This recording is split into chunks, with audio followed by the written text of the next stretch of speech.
they're not quite as prepared. And the longer you're in the league, the better you get at some of those areas that I'm talking about. But you also don't stay in the league if you don't get better or you don't win.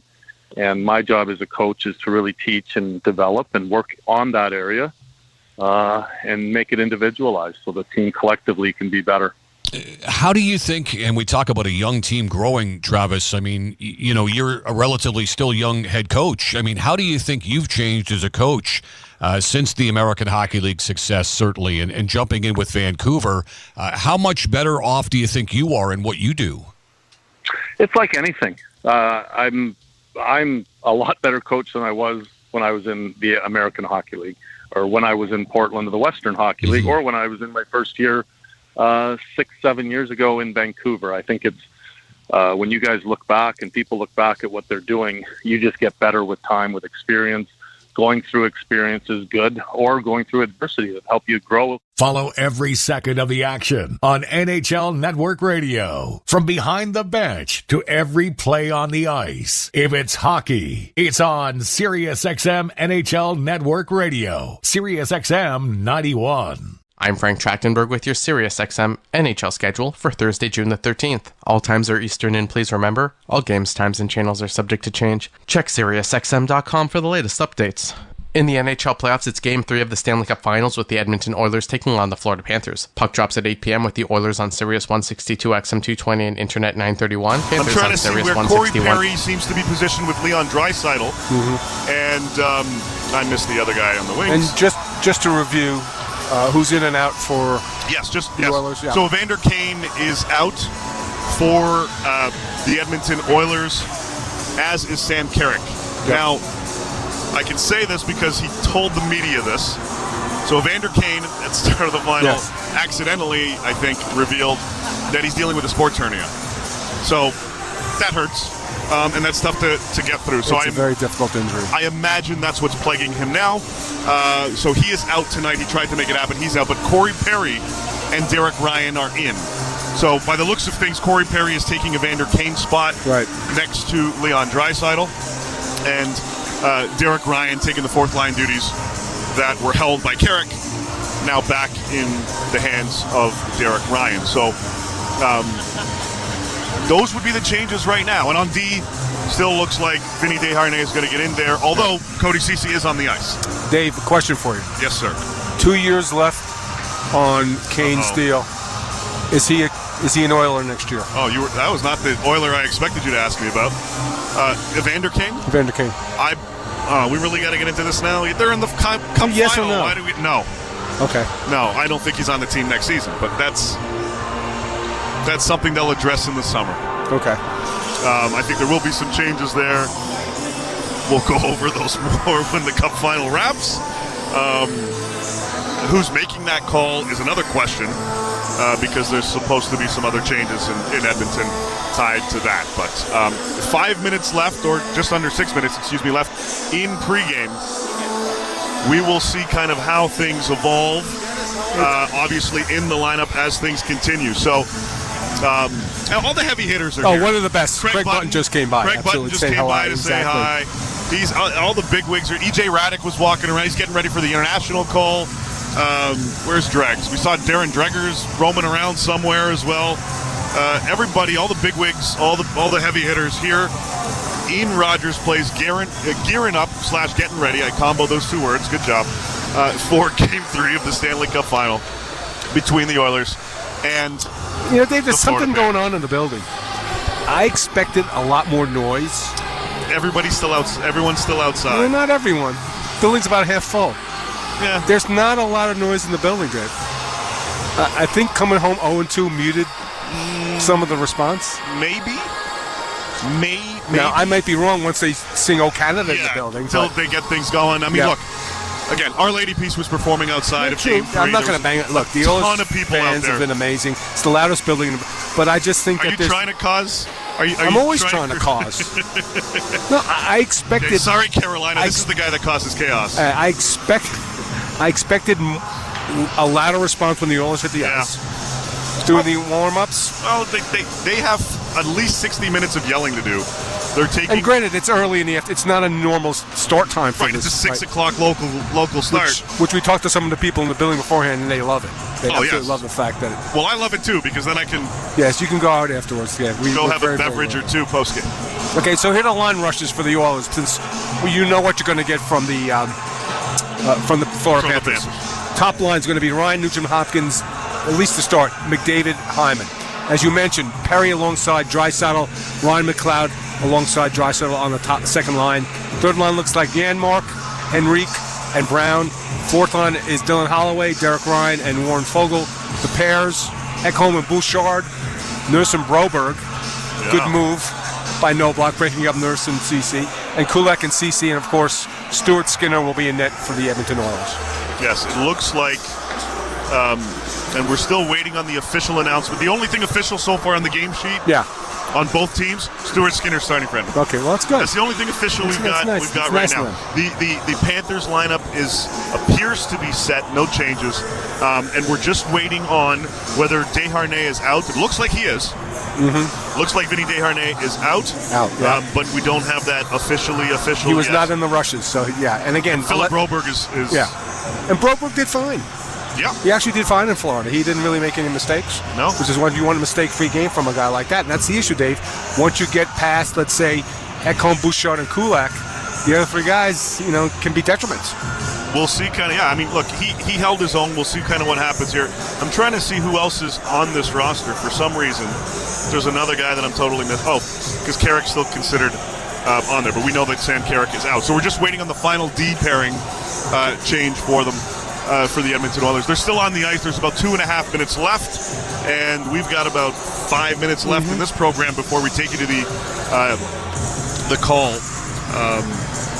here on the channel for Channel 91. Exactly. And we will be with you, regardless if it's 4, 5, 6, or 7, and we're certainly hoping it's not going to be 4, Dave, because we need better than the NBA Finals. We need a better final than the NBA Finals, which has put everyone to sleep. Yes. So, and of course, look, the first two games are competitive. It's not like some of these NBA playoff games where teams take 30-point leads. As poorly as Edmonton played in Game 2, Dave, I'll say it again. Led for 18 minutes, beat Bob 5-hole, was tied 1-1 going to the third and couldn't find a way. Tonight they must find a way. Yes, it's been done before, Dave, coming back from 0-3 in the playoffs. But the way the Panthers playing, if it's going to be a repeat performance of 1 and 2 where they're not going to score or not going to get much going offensively, I can't see how they could rally and win 4 straight games. I don't see that possibility happening whatsoever. I mean, it's going to be a hell of a tall hill to I can't speak. It's that difficult. I can't even explain how difficult it would be for the Oilers to win now 4 of the next 5. Yeah, they have to. This is their Game 7. And you know what? Maybe Chris Knobloch was wrong. Maybe experience does matter. Because remember, Dave, the Panthers were here last year, lost in 5. Yes. Granted, a very different team, much more banged up, not as healthy as they are now. They got a huge windfall by not having Barkov out of the lineup. But maybe experience in these games do matter. Look, you know the old, if Gretzky can get traded, anybody can get traded? Yep. If Gretzky could lose his first Stanley Cup Final appearance, anybody could lose their first Stanley Cup Final appearance. Yep. He lost in '83 to the Islanders. He came back and beat the Islanders the following year, and then they won 3 more. And let's be real, the Panthers were the favorite coming into the Cup Final. They were, hands down. Yep, absolutely. Hands down the favorite in this one. They should win the Stanley Cup this season. Yeah. But the Oilers want to prevent that. Yeah. But history's not on their side. As I mentioned, 91% of the teams that go up 2-0 in the Stanley Cup Final do go on to win the Cup. So, there's still a chance. Nobody's selling the Oilers short. And look, even Connor said it, hey, we're going to, we always we're in a position again where the doubters, we have to prove the doubters wrong. I don't think anybody doubted the Edmonton Oilers, Dave. I did. You doubted them? A lot of people did. When? Well, I picked Dallas last round. Well, so did I. I mean, I picked Edmonton over Vancouver, so I guess it's so far. Oh, I picked them over LA. Okay, so I don't think anybody doubted they could win. Like you say, okay, the Panthers are a better team, but would you be shocked coming into the final if the Oilers had won? Shocked, no. Surprised, yes. Okay. Because we just talked about depth earlier. Who's their Evan Rodriguez in the bottom 6? It should be Adam Henrique. Should be, but in fairness, and again, this will be revealed after the finals time, he's playing hurt. Yeah. And I know his injury. I know you know his injury now. Yes. The players have left the ice, by the way, as we get ready for Game 3. It's a tough injury to play through. Yep. I'm quite frankly surprised he's playing anyway. Okay. So but you if you're out there, you got to produce. That's what they put him in for. Exactly. That's why they signed Corey Perry. And that's why you take Evander Kane out. He played the last one. He was playing through it. If he's not going to benefit you on the ice, what the hell's he doing out there? So you take him out. You bring in another player. Corey Perry back in the lineup, playing second line. They duties. need more shots. They need traffic. They need to be the more physical team. And I think, look, the first 10 minutes is going to tell a lot in this game. Yes. Absolutely. Well, we will see as we get ready for game time. I'm excited.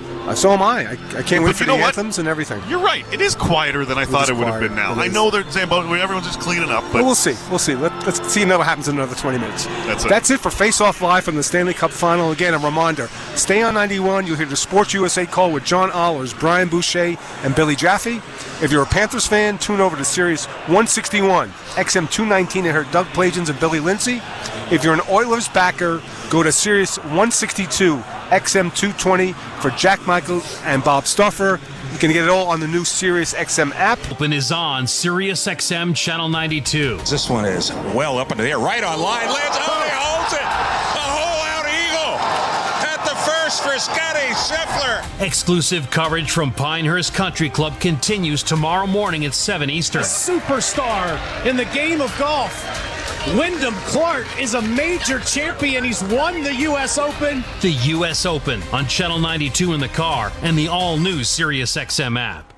The NBA playoffs are here, and you can make those moments even bigger with Sleeper Picks. Sleeper Picks is a fantasy game, but you can win real money. Just pick more or less on at least 2 of your favorite players' stats. If you're right, you win. Sleeper even has alternate picks now. Feel better about your player scoring 15 points and 20? Take that pick instead. Think your guy's about to go off? Take more than 25 for an even bigger payout. If you're new to Sleeper, they'll even match your first deposit up to $100. Just download the Sleeper app and use promo code PUCK, and your first deposit will be doubled up to $100. So what are you waiting for? Download Sleeper today and unlock one of the fastest growing fantasy sports apps in the world. And don't forget to use code PUCK for up to $100 match on your first deposit. That's promo code.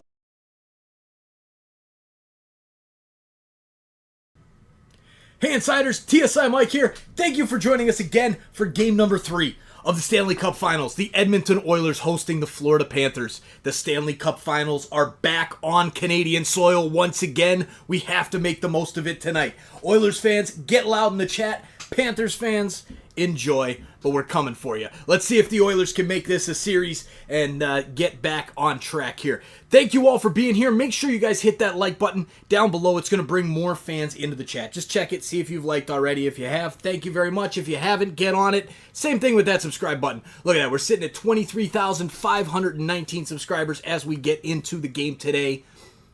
Let's see if we can hit 24,000 tonight. I think you guys have it in you. Smash that subscribe button. We'll see you guys in the chat, and let's have some fun.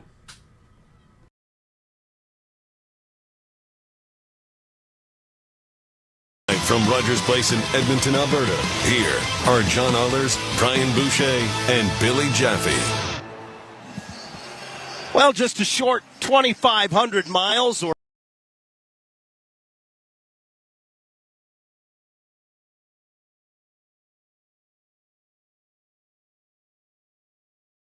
Get your podcasts. That's SCHEIN.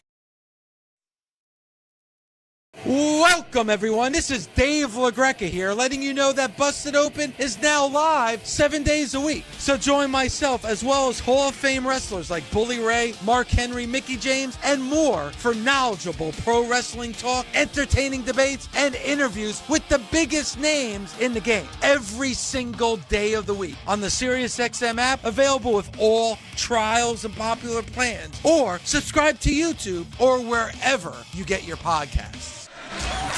This is Oil Country. Here comes McDavid. Scott, this crowd explodes. And this is is Rogers Game Night. Portions of this exclusive NHL broadcast are brought to you by Ford, official partner of the Edmonton Oilers. Built Ford proud. Molson, whether it's Canadian, Ultra, Export, or Excel, there's a Molson with your name on it. And Rogers, Canada's largest and most reliable 5G network. Now your host for Rogers Game Night, Bob Stauffer, on the Oilers Radio Network. The Edmonton Oilers looking to upgrade their performance, down 2-0. They return to home ice at what's going to be a raucous Rogers Place Game 3 Stanley Cup Final. Edmonton played well in Game 1, but lost 3-0. They got goaltended by one Sergei Bobrovsky. Panthers deserve it of a 4-1 victory in Game 2 on Monday. We go to Rogers Place tonight. Coming up on Rogers Game Night, we will hear from Oilers head coach Chris Knobloch, along with Connor McDavid and Leon Draisaitl.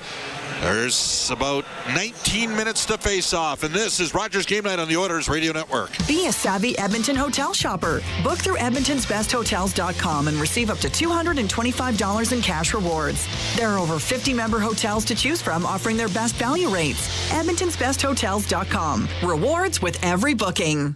Did you know that there are 9 Napa Auto Parts stores serving the greater Edmonton area and have been doing so for more than 50 years? Since Napa first opened in Edmonton, the community has grown and vehicles have changed, but you can always trust Napa Auto Parts to provide you with the expert know-how and the best vehicle parts. And if that isn't enough, every time you visit a Napa Auto Parts store when you present your AMA card, you receive an additional 10% discount on all retail parts and accessories. Visit your local Napa Auto Parts store for more offers and expert know-how. Napa Auto Parts is a proud fan of the Edmonton Oilers. Be a savvy Edmonton hotel shopper. Book through EdmontonsBestHotels.com and receive up to $225 in cash rewards. There are over 50 member hotels to choose from, offering their best value rates. EdmontonsBestHotels.com. Rewards with every booking. This is the Game File on the Oilers Radio Network. I think you look at our top guys, and I think they've been carrying their weight. Leon and Connor and Zach and Nuggy. We need some help throughout the lineup. Florida's obviously getting some scoring from their depth players, and we have a lot of good quality players in our depth positions that have not been producing offensively as much as they have in the regular season. I think there's more that they can give, and in the playoffs, obviously it gets tougher to score. Scoring is down, but I think we've got outstanding players in those positions, and I think they can help us. That is Edmonton Oilers head coach Chris Knobloch. This is Rogers Game Night, courtesy of Rogers, Canada's largest and most reliable 5G network. We're in the Legacy Heating and Cooling broadcast booth. Legacy Heating and Cooling, home and no payments and no interest for 1 year. Bob Stauffer tonight, along with Jack Michaels, Cam Moon, Rob Brown, Reed Wilkins, Brendan Scott, all part of the Oilers Radio Network. Studio producers this season, Kellen Kennedy and Angie Quinnell. Kellen at the helm tonight, ace engineer Troy Bowler. Leon Draisaitl, well, he had these thoughts on what was expected to be a loud and boisterous atmosphere here at Rogers Place. Yeah, I think it's going to be special. But we got to give them a reason to be special, right? We have to come out and put our game in order and find our game early and just be better really than last night. So excited to be back at home in front of our fans. There you go. Let's go to the injury report presented by MIC, proud partner, official medical imaging provider to the Edmonton Oilers. We're going to say Evander Kane is out due to a core injury. Did not take the pregame warm-up. Basically, briefly practiced yesterday, then left before the full practice got started. Oilers will make a couple other changes as well as we go to a line of the game presented by PlayAlberta.ca, an official gaming partner of your Edmonton Oilers. It'll be Connor McDavid up front along with Ryan Nugent-Hopkins and Zach Hyman. Leon Draisaitl with Ryan McLeod and Corey Perry. Adam Henrique in between Matthias Janmark and Connor Brown. Derek Ryan back in for Sam Carrick. He'll play with Holloway and Fogle. On defense for Edmonton, Darnell Nurse will be paired with Philip Broberg, Brett Kulak, and Cody Ceci. Vincent Desharnais comes out. Ekholm and Bouchard. Stuart Skinner starts in goal, and he'll oppose Sergei Bobrovsky. Roughly 16 minutes to face off. This is Rogers Game Night on the Oilers Radio Network. MIC is a leader in medical imaging and the official medical imaging provider to the Edmonton Oilers. Make MIC your choice.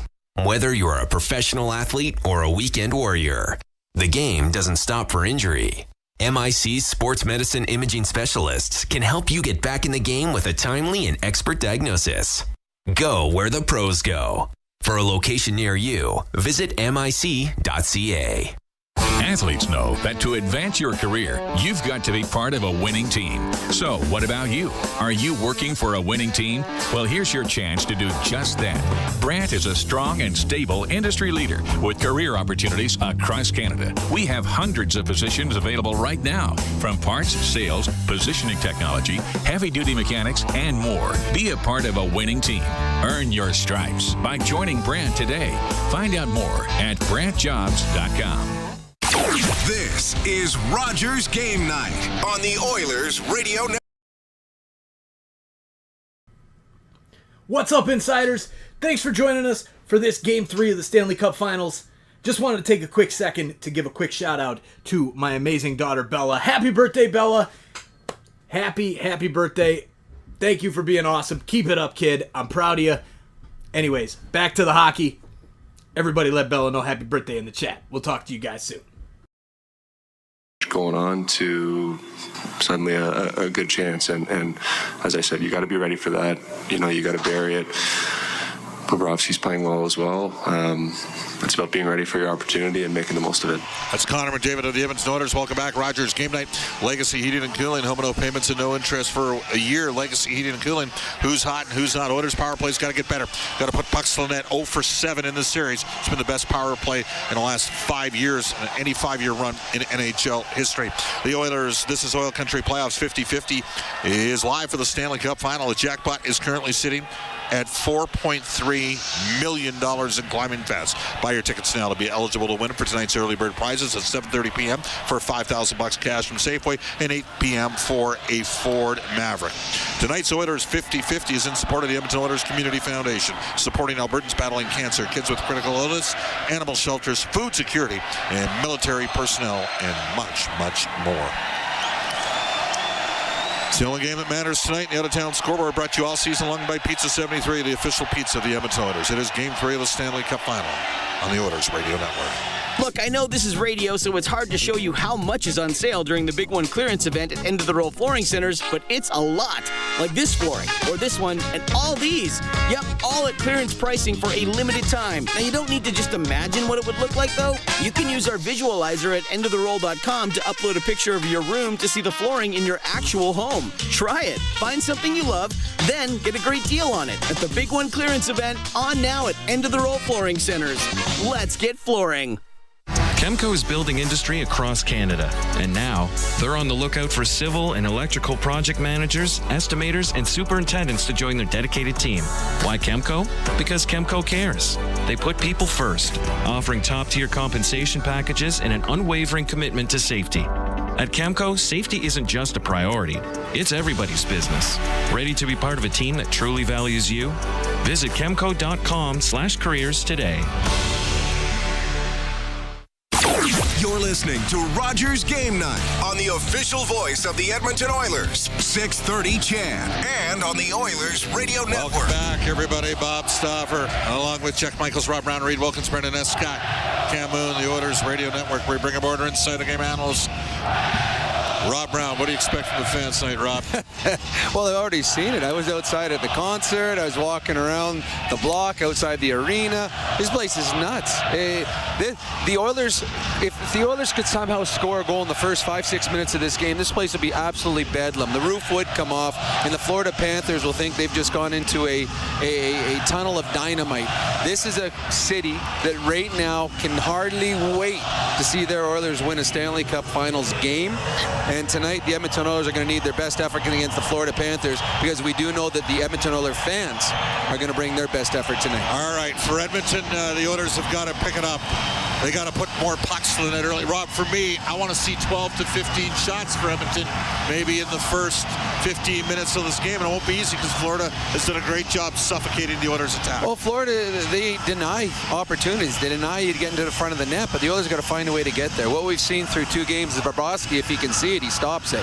You're not going to score from him against him from 30, 40 feet out. You got to get into the blue paint. Bump them.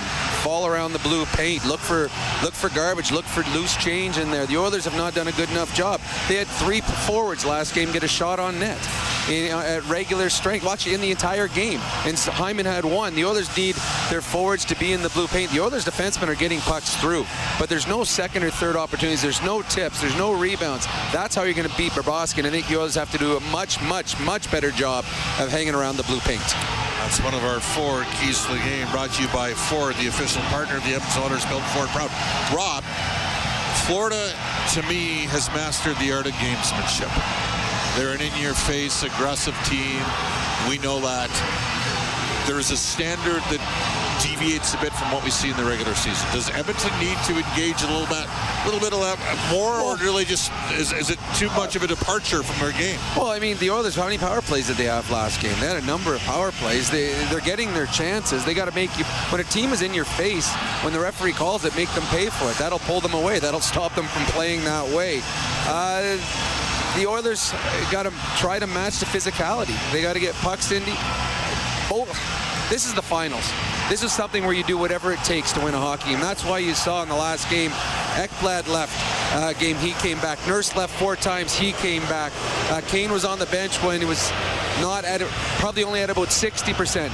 These players are playing through everything because it's the finals. So at the end of the day, whatever it takes to give your team a better chance of winning is what you have to do as a player. And right now we're seeing the Florida Panthers do it to perfection.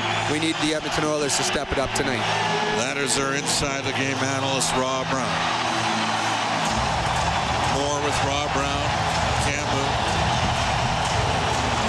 Reed Wilkins. Coming up here in the end of the roll, first intermission. Stuart Skinner is coming on the ice right here, right now. We will pick it up in-house.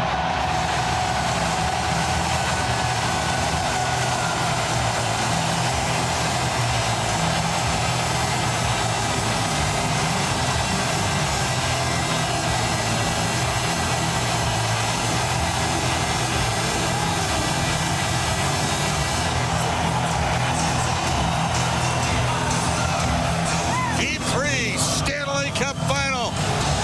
The Oilers looking to rally after Florida took Game 1 and Game 2 in Sunrise. Jack Michaels will have the call up next on 4 Dealers, NHL Hockey, and the Oilers Radio Network.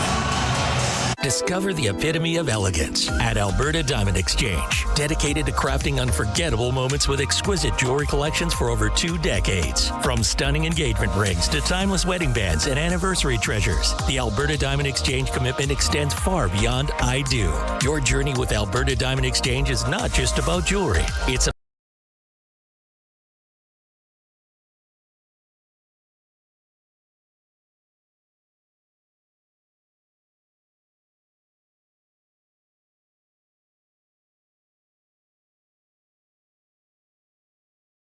and we have to make the most of it tonight. Oilers fans, get loud in the chat. Panthers fans, enjoy, but we're coming for you. Let's see if the Oilers can make this a series and get back on track here. Thank you all for being here. Make sure you guys hit that like button down below. It's going to bring more fans into the chat. Just check it, see if you've liked already. If you have, thank you very much. If you haven't, get on it. Same thing with that subscribe button. Look at that. We're sitting at 23,519 subscribers as we get into the game today.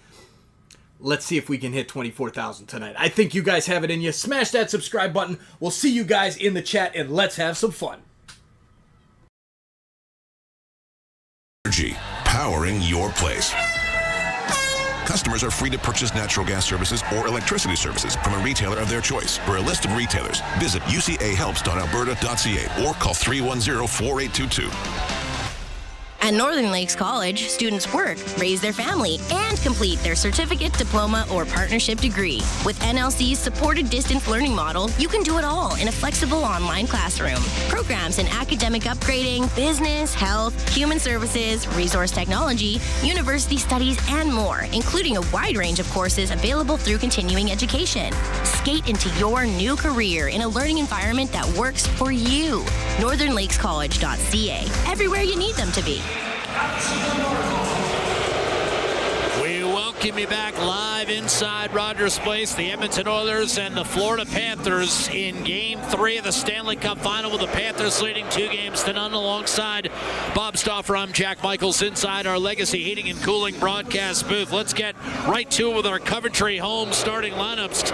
Flexibility within reach. Get back in the game with customizable designs by Coventry, the official builder of the Edmonton Oilers, who will dress Stuart Skinner in the pipes once again. He's 11-7 in this postseason. He's played to a save percentage of .896. He's been good, just not as good as Sergei Bobrovsky in the first 2 games of this series. Cody Ceci back in the lineup for Edmonton. He'll be paired alongside Brett Kulak. And a newly revamped second line will have Leon Draisaitl up in the 2-hole, of course, but this time flanked by Ryan McLeod and Corey Perry. That's your starting lineup, brought to you by Coventry Homes. Other changes of note. With Perry back in the lineup, Evander Kane decides he can't go. He will not play in Game 3. And, of course, with Ceci back in the lineup, that means Vinny Desharnais comes out. Broberg will be paired with Nurse, and Kulak and Ceci as a pairing. Derek Ryan also draws in on the 4th line for Edmonton, which looks like this. Holloway and Fogle on the wings there. So basically, the 1st and 3rd lines intact. The 2nd and 4th lines get a makeover for Edmonton, who, remember, did not get a shot in the first 11 minutes of the first period on Monday night and managed just 1 in the first 10 minutes of the second period. Chris Knobloch knows he needs more offense. His club was limited to 19 shots, and he'll be looking to break through against Sergei Bobrovsky, who's rattled off 5 straight wins for Florida in the playoffs, playing to a save percentage of better than 95. The Panthers have also made a couple of quick changes. Rodriguez, who scored 2 goals, including the game winner on Monday night, pops up to the first line with Barkov and Reinhart. Matthew Tkachuk swings over to the right side to make room for Carter Verhaeghe. And, of course, in the middle is Sam Bennett, who set up the goal that sealed the deal. The empty netter from distance by Aaron Ekblad that secured Florida's 4-1 victory in Game 2 on Monday night after a 3-0 shutout win over the Edmonton Oilers on Saturday. Bob, what's the vibe as you see it coming in? Oilers got to get going, got to bring energy early. Give the crowd, Leon Draisaitl said it the best, we got to give this crowd something to get going with.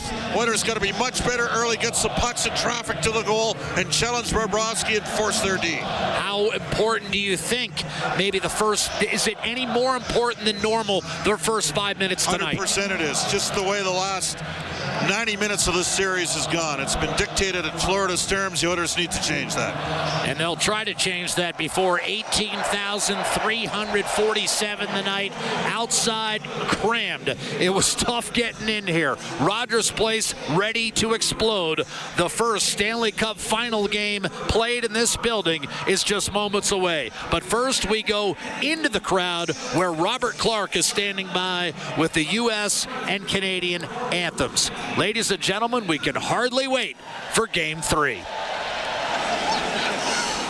Oh, say, can you see by the dawn's early light what so proudly we hailed at the twilight's last gleaming, whose broad stripes and bright stars through the perilous fight o'er the ramparts we watched were so gallantly streaming, and the rocket's red glare, the bombs bursting in air, gave proof through the night that our flag was still there.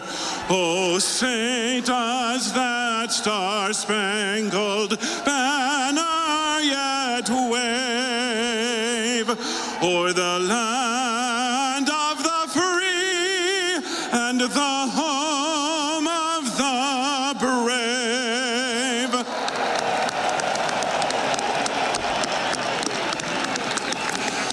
Oh, Canada, our home and native land, true patriot love in all of us command.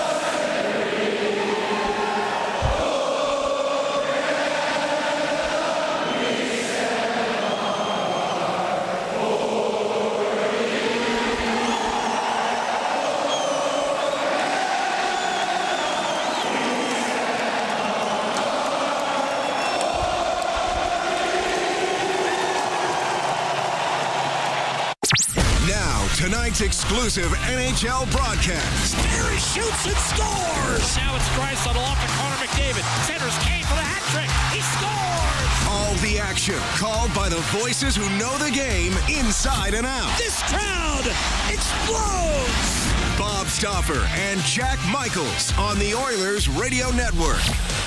Only 5 times in 54 tries has a team down 2-0 in the Stanley Cup Final come back to win the championship. The Edmonton Oilers will look to become the 5th team to do that, and in order to do that, the picture gets very small. Win a home game, and series is on. Good evening, everyone. Jack Michaels, Bob Stauffer, Reed Wilkins, Rob Brown. It's the Oilers Radio Network bringing you Game 3 of the Stanley Cup Final with the Florida Panthers leading 2-0, having beaten Edmonton in the 4 prior meetings this year relatively convincingly, a combined score of 17-5. So the Oilers, if you look at the great picture, they got to win 4 out of 5. Well, Florida lost 4 out of 5 as recently as the last week of March, early April. So it can happen, but it only can happen if you win tonight's game. It's Game 3 of the final. Leon Draisaitl against Alexander Barkov. Draisaitl came up high with a hit on Barkov in the 3rd period of Game 2. Barkov left the game, did not return, but is able to go in Game 3. Draisaitl faced no additional discipline beyond the 2-minute penalty he earned on Monday night. Referee Steve Kazari and Dan O'Rourke, linesman Johnny Murray, Matt McPherson, and here we go. The first Stanley Cup final game played in Edmonton since 2006. Barkov, Draisaitl, the puck is dropped and we are underway. Thanks so much for joining us live on 630 CHED, the Oilers Radio Network, and Radio Player Canon app. Corey Perry reinserted, able to wave it in. Oilers left to right in the blue and orange, outlined in white. Florida in the white, the blue pants, and the red trim. And it's chipped down the left-hand side by Nico Mikkola, who scored the game-tying goal on Monday night. Retrieved by Ceci, and he'll move it up the middle for Brett Kulak. Swings in left-hand side and puts it behind Sam Reinhart. Gathered and twisted back to the right side by Mikkola. Advanced through to Sam Reinhart, who's had a quiet series after 57 during the regular season. 57 goals. He and Austin Matthews, the only two better than Zach Hyman's 54. Draisaitl bangs it in deep. The Panthers retrieve. The puck stays in the zone. Boot short, quick shot, save made. And a stop on Connor McDavid by Sergei Bobrovsky. That was a good look in the first minute, Bob. Yep, real good opportunity.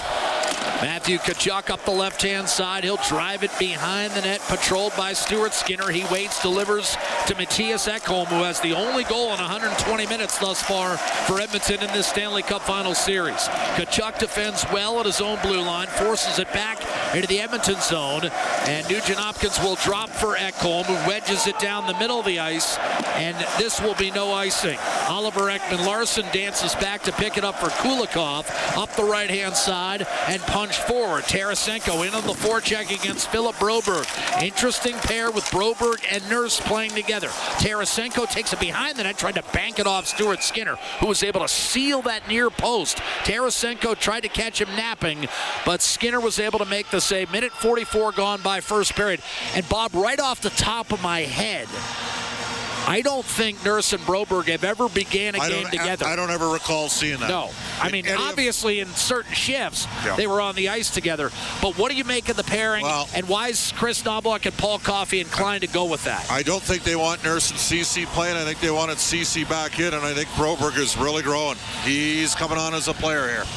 And so they're going to see what he can do. Now, Florida's already soft chipping pucks in the Oilers' corner, selling out on the forecheck, trying to create turnovers. Stuart Skinner, best case scenario, would be an average puck distributor as a goaltender. Mike Smith, who's here tonight, is a guy that really like to wheel it, but they're trying to put forechecking pressure under Edmonton. Zach Cassian is also here tonight. Looks like he could suit up tomorrow. Here's Anton Lundell, and he banked it off a skate in front, and then Stuart Skinner got a quick whistle as that puck was still loose in the blue paint. We'll do it again, a face-off in the Edmonton zone. The Oilers and the Panthers. Florida has never lost a game in regulation since they started coming to Rogers Place in the 16-17 season. They're 4-0-3. 2 years ago, the most notable game that I can think of the 7 that were played here was the last-second tying goal that Edmonton managed. I think Bouchard drove it home, and then the Oilers won it in OT. Hoisted down the ice off the draw by Edmonton. Retrieved by Ekman-Larsson. Played to the corner. Enrique will beat Dmitry Kulikov, and it was fumbled away by Connor Brown. Back to center, trying to regroup with Cody Ceci alongside Luo Starinen. Baited into an offside call. Another neutral zone draw. 2:13 having been played in the first period. The Panthers and the Oilers no score in Game 3. Florida second only to Dallas when it comes to the record away from home. 6-2 in the playoffs, 32-13-4 when you consider their regular season mark. Well, and two very different teams. Dallas with depth and relies on skill, and they play to the whistle, and Florida, a team that drags you into a fight with skill, and obviously a great road team. And they play to the echo of the whistle. Yes. Here's Holloway chipping it up the left-hand side. Mikkola grabs it, skates away from traffic, fending off, trying to force up the left-hand side. Fogle took it away and played it down low. Chris Knobloch this morning talked about the need for supplemental offense from guys like Fogle, McLeod, and Perry. They've combined for 2 goals in this postseason, and Fogles was an empty netter. Forsling will shovel it in. He got belted by Derek Ryan, who draws back into the Edmonton lineup. Cody Ceci up the right-hand side, guided toward the net by Fogle. Flipped ahead to Tkachuk by goaltender Sergei Bobrovsky.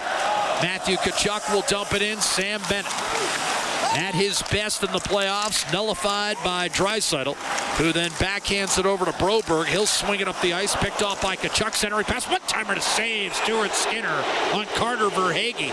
Not the two guys you want to turn it over to, but Skinner with a good read, and he made that look relatively routine on Carter Verhaeghe, who's tied with Draisaitl for second, only behind Zach Hyman with 10 goals in this playoff campaign. Bit of a panic there from Philip Broberg. Of course, he's a left shot playing the right side. He wraps it around the board, but the Panthers got inside position and they stripped it. Good look early. Solid save from Skinner. Face-off won against Reinhart by Draisaitl. Of course, Sam Reinhart drafted 1 spot ahead of Draisaitl in 2014 and 1 behind his teammate Aaron Ekblad. Panthers see the Oilers able to jam it in. Nurse got caught in a pinch, and here comes Florida. Maybe an odd man rush. Barkov to Reinhart, in over the line. A shot and a stick save made by Skinner. Rebound Broberg. Kept alive down low. Broberg does a nice job of disrupting the cycle and allowing Draisaitl to look for a give and go with Corey Perry, who did not get it out against Mikkola. Behind the net, you've got Evan Rodriguez looking, surveying, centering for Reinhart. Good defense played by Broberg. He made the steal, took the hit, and attempted to clear a second time. It does leave the zone. A little behind Draisaitl and gobbled up and brought back in by Rodriguez, but offside. 4 minutes gone by in the first, and the Oilers a bit of a ragged shift there in their own zone. No score in Game 3. And Florida is funneling everything to the net, Jack. They've already got 5 shots on goal over 4 minutes into this game. And Perry's having a conversation up the ice here with Tkachuk. Way up the ice. Yeah, in fact, out of our range. They were on the right half boards in the Florida zone, and of course the action was back inside the Edmonton blue line. Face-off will be right in front of the Oiler bench. Again, no Evander Kane tonight for Edmonton. He is an unhealthy scratch, just too banged up, couldn't make it into the lineup. And for Edmonton, again, Ceci replacing Desharnais on the back end. Derek Ryan hops in for the Oilers. Sam Carrick exits, and of course Perry replaces Kane. Here's Ekholm. Off the draw in his own zone. He'll send it up the left-hand side to Nugent Hopkins. McDavid tracks it down, dishes off to Evan Bouchard. Now Hyman in over the line. He, like Draisaitl, held pointless thus far in the series, but the Panthers are able to disrupt, force a giveaway. Here's Tkachuk in over the line, turned it over, and now we've got a penalty coming. It'll be an interference call. Nugent Hopkins. Time 4:30, and the Panthers, who are 1 for 8 on the power play in this series, will get an early chance to grab a lead in Game 3.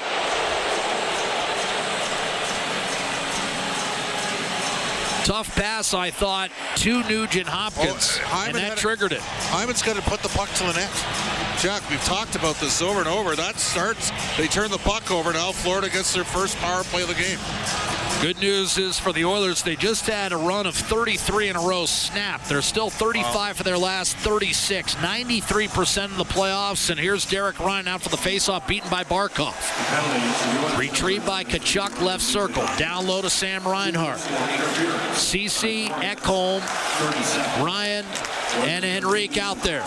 And maybe a trip in the slot. Oilers perhaps fortunate there. Henrique just cleaved one of the Panthers to the ice. That's penalty. And Florida will get back in its own end. That very easily could have been a full 5-on-3, and the Panthers none too happy about it. Barkov will move it to Sam Reinhart. In over the line, Matthew Tkachuk, a shot off the ankle.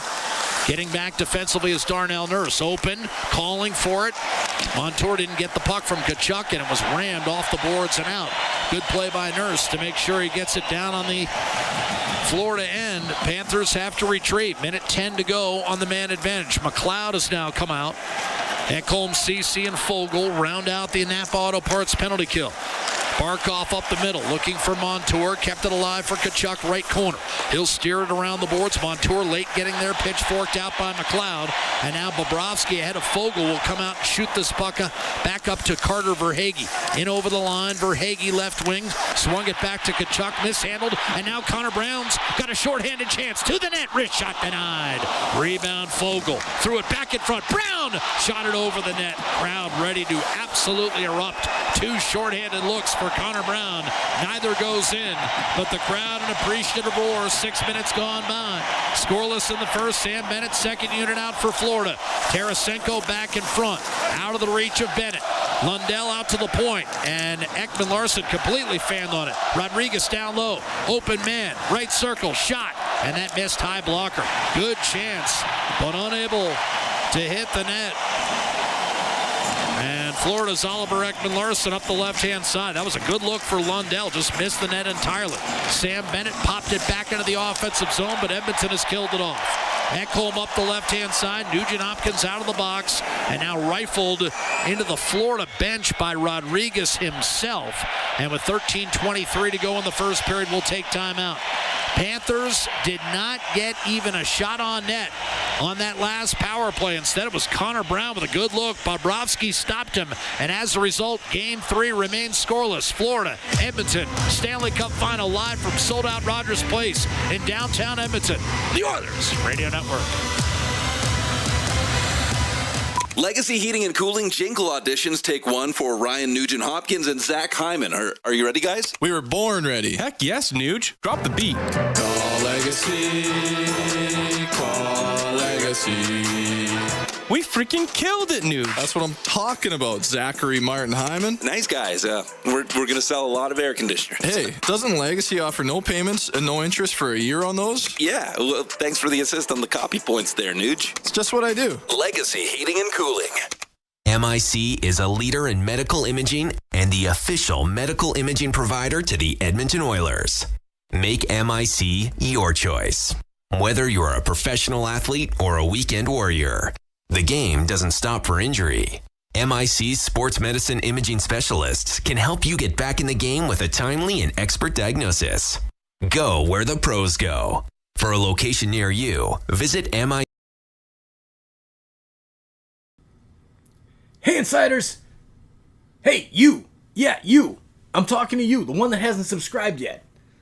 I know, there's like 70% of you guys that watch these games, listen to these games, and don't hit that subscribe button. Come on, it's free. Hit that subscribe button and let's help this community grow and continue to get bigger and better and bring more sports content every single day. Yeah, I'm talking to you. Hit that like button, hit that subscribe button, and let's get this party back in action. Back to the hockey. Oilers Radio Network. So following the successful penalty kill, McDavid, Draisaitl, and Hyman are out there for Edmonton for an O-zone draw with Ekholm and Bouchard defensively. So we welcome you back inside Rogers Place for Game 3 of the Stanley Cup Final. Legacy Heating and Cooling broadcast booth. Here's Draisaitl against Reinhart off the draw. The puck slithers behind the Florida net. Reinhart up to Rodriguez, who has 3 goals to lead all players in this series easily. In fact, Rodriguez is only the 8th player in the history of the league to get 3 goals in his first 2 Stanley Cup Final games. Jake Gensel was the last to score in his first 3 games in the final. Rodriguez into the offensive zone for Forsling. Shot Ekblad, that was blocked. Rebound comes out to Forsling. The league's plus-minus leader during the regular season. A handoff to Ekholm. Beaten to the spot by Rodriguez. Centering pass broken up off the shoulder of Skinner. That almost went in the net. Here's Ekman Larson turning it over. And the Oilers have something. McDavid with Draisaitl and Hyman in over the line. McDavid a shot, and that whistles wide. Careens off the boards. And because he missed to the wide side, it's a 3-on-2 for Florida. Sam Bennett a shot, and that just missed. Just missed. Rebound Verhaeghe. Takes it to the net. Tried to go 5-hole and a save made by Stuart Skinner off that backhander. 12:21 to go in the first. No score. Florida, Edmonton, Game 3. You nailed it. You know, it's Bobrovsky's a good goaltender. I think you got to shoot low, short side there. Here, Connor McDavid for any chance of a decent rebound. Darnell Nurse has brought his legally on. He's recognized that they're not calling anything, and he's getting shots in late on guys. It's the way it's going to have to be played. Oilers have to have a little bit more gamesmanship. But right now, Florida's out shooting Edmonton 7-3. The Oilers have passed up 2 opportunities to shoot the puck. In tight. Face off. Pulled free by Connor Brown for the Oilers. He'll charge up the right-hand side and get it in deep. Go to work on the forecheck. Hovering close by is Janmark. Brown from one knee. Feeds Nurse. Sharp angle shot. Fought off by Bobrovsky. Rebound Connor Brown. Deep right corner. Shovels it back to Philip Broberg. He'll take it hard to the net. Broberg on his backhand. Waiting. Dishing off. Nurse waits and then puts it back behind the net. Wrap around Janmark. Save Bobrovsky. Rebound. That was blocked. Came out to Broberg. Shoveled it toward the net. A leaping play and a clear by Brandon Montour. That was well done. Broberg back at his own blue line. Oilers reset. They're moving left to right in this first period. We've played 8.5 minutes. There's no score, and it's been highly entertaining. The shots are 7-6 Florida. First 2 games of this series, we've seen lopsided first periods, more evenly played tonight. Jammed in deep by Edmonton, taken by Kulikov for Florida. He'll hit Stephen Lawrence, who chugs his way into the offensive zone, takes a shot that handcuffs Skinner. He makes the save. Rebound Stenley. That shot seemed to get on Skinner quickly. Dylan Holloway looking to clear and did not get it done. Kulikov taps it back down low. Skinner tries again for Holloway, and this time it's the veteran Kyle Opozo thrusting it down low for Stephen Lawrence. He waits, He flashes it back behind the net for Stenlund. Out to the point, Ekman Larson. He'll put it down low. Opozo can't control. Forsling came over, got popped by Holloway. He in turn was belted by Opozo, but the puck came free and was cleared to Cody Ceci, who lumbers to center and then shoots it in. Taken by Rodriguez in his own end for Florida. Aaron Ekblad behind his own net tries the right-hand side. It's wedged up safely to Sasha Barkov. Top of the circle. Drag move. Ekholm read it. One-timer, and fanning on it is Aaron Ekblad. And here come the Oilers. Zach Hyman guardedly up to center and conservatively dumps it in. Barkov takes a hit from Hyman and tries to protect that puck down low. Ekblad gave it away. Nugent-Hopkins slides to Bouchard. Block shot. Nugent-Hopkins stays with it. Puts it back down low for Hyman. Taken away. Fired into the crowd. Delay of game against Florida. Panthers will be shorthanded and without their best player on the ice. That's a big mistake by the captain, Alexander Barkov. He fires it out of play with 10:05 to go in this first period. The Oilers will go to the Atco power play. Atco Energy, your trusted Alberta retailer. It's an automatic call. And for me, in order for the player, they got to get automatic with what they're doing on power play. They got to shoot the pill. They got to put the puck to the net, attack the net, create some chaos. Connor McDavid talked about it yesterday, Jack. Leon Draisaitl reaffirmed it today along with Chris Knoblauch. Bob, the 50-50 jackpot currently sitting at $4.5 million. Tonight's early bird prizing, $5,000 at Safeway and a Ford Maverick. And you've got plenty of time for both. Off the draw, shovel down low, Nugent-Hopkins on this Atco power play, which is 0 for 7 in the series. Hyman, one-timer, and a save. Bobrovsky point blank on Connor McDavid. You won't get a better look than that. Draisaitl saucered across, Bouchard. McDavid right circle. I mean, McDavid was camped out in the slot. What a look. Bouchard. McDavid, top of the circles, rolls, dishes. Here's Nugent-Hopkins, fires, and a save made Bobrovsky, and the rebound hits the plexi and gets out of play. But Connor McDavid has had two terrific looks at Sergei Bobrovsky and been repelled on both. Got to keep going. I mean, great play by Hyman, high slot look, and McDavid went high to the blocker's side there. And so did Nugent-Hopkins. Draisaitl with McDavid and Hyman stacked between circles to his right. Nugent-Hopkins on the left half boards and Bouchard stationed right in front of backup goaltender Anthony Stolarz for Florida. Face-off won by Draisaitl, Bouchard to Nugent-Hopkins. Bouchard, Nugent-Hopkins, loads, fires, shot blocked, rebound loose. Bouchard, McDavid, top of the right circle. Little spin move on Reinhart. Drifts down low to the goal line. Fires it out. Bouchard. Slap shot. Blocked. Dishing. Draisaitl. Slap shot. Bouchard. Wide. Rebound clattered off the boards and out of the zone. Another 90-mile-an-hour plus shot from Evan Bouchard, who tries to catch Florida in a change. Gliding in over the line is Nugent-Hopkins. Couple of spin moves. Bouchard. Over to McDavid. Hesitation move on Stenlund. Center pass. One-timer to save Bobrovsky. Magnificent on Leon Draisaitl. And that's 3 combined chances for McDavid and Draisaitl. And Bobrovsky has stopped them all with 45 seconds to go on the man advantage. We remain scoreless in Game 3. What a great look for Leon. Through the seam from McDavid after Nugent-Hopkins. Did a Savardian spinorama or two. Did I get a piece of Forsling, or was that all Bob? Yeah, Bobrovsky fought that off, Bob. Lundell dishing off. Winning the face-off. A chance for Mikkola. Lazy clear up the right-hand side. And then Stenlund muffed it. Bouchard making him pay for Nugent-Hopkins, who rockets it cross ice for Draisaitl. And now McDavid. Florida may rue the 2 missed opportunities to clear right there. Here's McDavid. Juggling, top of the right circle. Now firing a slap shot, and that just missed blocker's side. Rebound Nugent-Hopkins. Turns it down low. Hyman elects to let it go through. Kulikov trying to fight off some checks. Stenlund has an opportunity to clear, and he does. And that will do it for the first unit and probably the power play in and of itself. Down to 5 seconds on the man advantage. Nurse and Broberger back out there. 5-on-5 commences with McLeod up the middle and a steal by Sam Bennett. Now out of the box comes Barkov. Bennett to the line and a shot sent wide from the top of the right circle. Hacked down low by Forsling. Big hop off the glass. Eventually tracked by Tkachuk, and now you've got Sam Bennett trying to center. Only to have it picked off by Ryan McLeod. And here come the Oilers left to right. McLeod hits the Florida line. Wide open Corey Perry. Drag move? No. Wasn't there.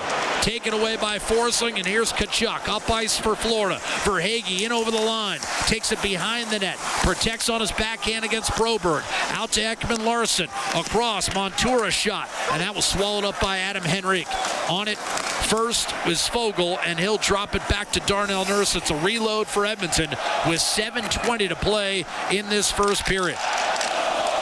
Nurse rifles one, and that's, I thought, deflected out by Montour. They're going to keep the play moving. Bobrovsky to the corner. Brown a centering pass, and that's loose. And Evan Rodriguez comes away with the puck for Florida. He'll punch it ahead, trying to barrel his way through, continuing to mash his Barkov, but I think it's offside. Whistled against Florida and Evan Rodriguez with 6:57 to go in the first period. We got a good one in Game 3. Florida leading the best of 7 Stanley Cup Final, 2-0 with victories of 3-0 and 4-1 in the first 2 games. We're dead even in Game 3, and back to Edmonton's Rogers Place in just a moment with more Ford Dealers NHL Hockey. The Oilers Radio Network. International Union of Operating Engineers, Local 955, is one of Alberta's largest and most diverse union locals in the province. Members work in everything from construction and maintenance to pipelines, renewables, healthcare, education, municipalities, and more. They are a big part of Alberta's past and will be a big part of Alberta's future. Apprenticeship, jobs, pension. That's IUOE Local 955. Visit joinustoday.ca to learn more, and let's go Oilers. Get ready to live sky high. Sky Signature Suites offers remarkable units for rent, featuring sophisticated floor plans, designer finishes, resort-like amenities, and breathtaking views. Situated in the heart of Ice District, Sky is the address for socializing, dining, entertainment, and fun. A building like no other in a location like no other. Visit SkySignatureSuites.com and make your home high above the ordinary. From your home to the ice rink, ATCO Energy is there. As the official energy provider of Rogers Place, we're also proud partners of the Edmonton Oilers. ATCO Energy, powering your place. Customers are free to purchase natural gas services or electricity services from a retailer of their choice. For a list of retailers, visit ucahelps.alberta.ca or call 310-4822. You're listening to Oilers Hockey on 630 CHED and on the Radio Player Canada app. 6:57 to play, first period inside Rogers Place. Jack Michaels, Bob Stauffer with you. Game 3 of the Stanley Cup Final. No score in the hockey game. Mikkola shoots it in. Game 4 will be played on Saturday night. We'll have it for you again, a 6:20 Mountain Time puck drop here at Rogers Place. And the Oilers either will be looking to even the series or extend their season. Here's Connor Brown driving in left-hand side. Florida having held serve at home earlier this week. A Monday victory after shutting out the Oilers in Game 1 last Saturday. And here's an icing call against the Panthers. 6.5 to play in the first period. And Bob, the shots are even at 8 apiece. Both teams have had decent looks. They have. I think Edmonton's probably had the better A-grade opportunities. Especially when you consider the players who've had them. McDavid with 2 and Draisaitl with 1. And Connor didn't really hit the net on 1, but man, oh man, Bobrovsky, 2 terrific saves so far in this game. He'll bear down against McDavid and Reinhart. That one low glove ticked off the outside edge of Bobrovsky's glove, but I'm not sure it was hitting on net. To echo Bob's point, off the draw, Ekholm tried to drive from the high slot, and that was deflected up and out of play. As you know, the Oilers were a pretty good face-off team in the second half of the year. Under Chris Knobloch, they were the 4th best face-off team in the league from November the 13th on, but the Oilers have got a couple injuries to a couple of their centermen that's affecting them a bit in the circle. And Florida's already won 63% of the draws in this game. That's an area Edmonton has to prove on against a team that... Well, they managed to get through it against Dallas. And the Stars, for the most part, had the advantage in that department in that series. But again, this is another step up in weight class. Off the draw, lobbed up the right-hand side and out by Aaron Ekblad. Grabbing the puck is Verhaeghe at center ice. It's going to be fired in by Forsling. That'll be taken off the boards by Tkachuk. Spun to the middle. Bennett took a shot and then fired wide. What a good look for Verhaeghe. He's missed the net twice now, and a shot from Ekblad sails wide as well from the right point. Verhaeghe's had 2 good looks. One, a one-timer that went right into the midsection of Skinner. That time he missed the net, Bob. Here's Carter McDavid on the move, right-hand side. Against Ekblad, it's poked to the corner. Vladimir Tarasenko trying to protect the puck. A hard hit by Hyman. Shook the puck free. Nugent Hopkins to Bouchard. Open Ekholm. Slap pass to the middle. Deflected away from McDavid. Tossed off the glass, but not out. Held in by Bouchard. He gave it away. And Lundell with a soft chip back inside the Edmonton blue line. One of the more underrated players in the league, Anton Lundell. And it is going to be an icing call whistled against Edmonton. Now they may get together here. They're going to center ice here, I think. Much. Well, no, they're not. Puck went right between the defenseman's legs. But that is a strange call. So, offensive zone draw for Florida, and they elect to go just 4th line out.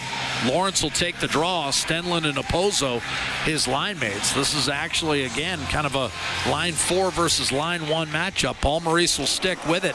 And off the draw, you've got a complete dog pile carved out of the circle by Bouchard. He'll move it up to Nugent Hopkins. Eventually fired toward the net. That floater is grabbed by Bobrovsky. With Hyman barreling down the seam, he elects to freeze it. And are they going to send Hyman off here? Or is it the Florida player going? I think they called a penalty. It's on Hyman. Wow. When the fans find minor penalty, 62. No, it's Montour for the chop. It's Montour for the chop. That's what I was going to say. How do you call that? I did not necessarily see the initial slash. That's a bit of a tough call on Brandon Montour, Jack. Yeah, well, we haven't seen the replay. Maybe he did it unbeknownst to us. But in any event, the Oilers will be on the power play when we return. 5:14 to go in the first period. Wow, not much there. That's a tough call. That is a tough call. Yep. But the Oilers will look to pounce on it and take advantage here in the first period of Game 3 of the Stanley Cup Final, where we remain scoreless at Rogers Place with Ford Dealers NHL Hockey. The Oilers Radio Network.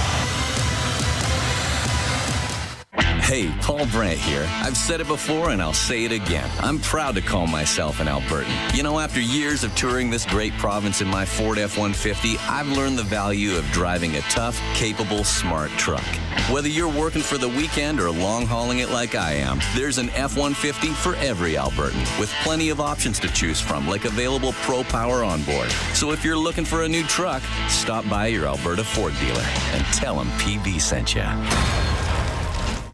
When you play the largest 50-50 in sports, everybody wins. Your support makes all of Oil Country a better place. A place of kindness, caring, and compassion. Uplifting those in need, changing lives forever. The largest 50-50 pot in professional sports is currently growing by the second. Get your tickets now at EdmontonOilers.com and help change lives today. Maybe even your own. AGLC license number 645766. Did you know that there are 9 Napa Auto Parts stores serving the greater Edmonton area and have been doing so for more than 50 years? Since Napa first opened in Edmonton, the community has grown and vehicles have changed, but you can always trust Napa Auto Parts to provide you with the expert know-how and the best vehicle parts. And if that isn't enough, every time you visit a Napa Auto Parts store when you present your AMA card, you receive an additional 10% discount on all retail parts and accessories. Visit your local Napa Auto Parts store for more offers and expert know-how. Napa Auto Parts is a proud fan of the Edmonton Oilers. Listen on air, online, and on the Radio Player Canada app. This is the Oilers Radio Network. Oilers off the draw to start the power play, lost the faceoff, and it was hammered down the ice. So Draisaitl and McDavid begin anew. It's McDavid rushing in the puck from the right-hand side. Jack and Bob with you. 5 minutes to go. First period, no score in Game 3. Second power play of the night for the Oilers. 0 for 8 in the series. McDavid inside to Draisaitl, tried to stuff it in tight for Hyman. That was broken up. Back to Bouchard, right point. Kind of a cheap one on Brandon Montour. The Oilers look to take advantage. Draisaitl sets it up for Bouchard in the high slot. Back to Draisaitl. He fires, and that was blocked. Rebound, hop off the glass. McDavid to Bouchard one more time. Bouchard, McDavid between circles. Peers inside. Minute 5 to go on the Atco Energy power play. Gets it back from Bouchard to Connor McDavid. Dialing it up, dishing off. Nugent Hopkins waits. Down low to Hyman. Let it go through to Leon Draisaitl. Right now, the Florida Panthers forcing Edmonton out on the perimeter. Here's McDavid, centering pass off the tape of Zach Hyman. Couldn't get it cleanly on net. Here's Draisaitl maintaining the offensive zone. Oilers have had it now for the last minute. Draisaitl a brief bobble, able to regain against Luo Sturinen. Bouchard, McDavid right side. Bouchard faked the one-timer, then gets it back and rips, and a save made. Bobrovsky rebound. Leon Draisaitl. 25 seconds left on the power play. Bouchard walks the line, drops it off for McDavid. Left circle. McDavid waits, dishes. Bouchard one-timer. Draisaitl and a save made. Bobrovsky rebound loose in the corner. Panthers will try to kill it. Draisaitl had it, lost it, got it back, kept it alive. Now a chance for a clear. Luo Sturinen. Ekblad failed to get it out. Kept in, one knee, McDavid. Brilliantly done to Hyman. And now Leon Draisaitl. Here's a centering pass. What a save, Bobrovsky! Somehow stopping a wide open man in front. Connor McDavid, a terrific look. And once again, Bobrovsky able to come up with the answer. That's 3 times he's gotten McDavid in the first 17 minutes. That was a lengthy go. Tired 2-minute session for the first unit. And Bouchard swung it around a Draisaitl one-timer. But right now, Bob's seeing everything. Ekblad, another failed clear. He has not had the strongest of series. Florida dodged one there. The power play is over. The Oilers, after losing that opening faceoff, Bob, were in the offensive zone for the entirety of that power play. But they're 0 for 9, and off the draw 5-on-5, the Panthers are able to work through the neutral zone, and Mikkola will slap it down low and eventually set up for Alexander Barkov. His centering pass broken up, and Connor Brown comes up ice. Philip Broberg will activate left wing. He'll scoot it along. Janmark finishing his check on Mikkola. Puck wrestled free with 2:40 to go. The Panthers get a clear back to the red line. Oilers left to right come thundering back into the offensive zone. Broberg makes sure to get it in deep against Connor Brown. He'll come off on a change. Brown faked the drop pass, keeps it on a stick, now fired off balance. CC wide of Bobrovsky. Rebound will be taken by Janmark. He'll shoot on net. Bobrovsky makes the save. The rebound controlled and cleared by Kulikov through CC. Bobrovsky got jostled that time by Adam Henrique. Henrique and Perry are guys that can knock Bobrovsky off kilter, and the crowd recognizes that part of getting through to Bobrovsky is trying to disrupt him, trying to make him feel uncomfortable. Up the right-hand side, Florida's Ekman Larsson. I'll give him credit. Bobrovsky's been terrific in this first period. 12 saves. Here's Ekman Larsson up the right-hand side. Turned over by Tkachuk. Dylan Holloway rockets one down low for Warren Fogle with 1:45 to go in the scoreless first period. Here's CC sneaking down low. You've got a 4-player scrum in the near corner.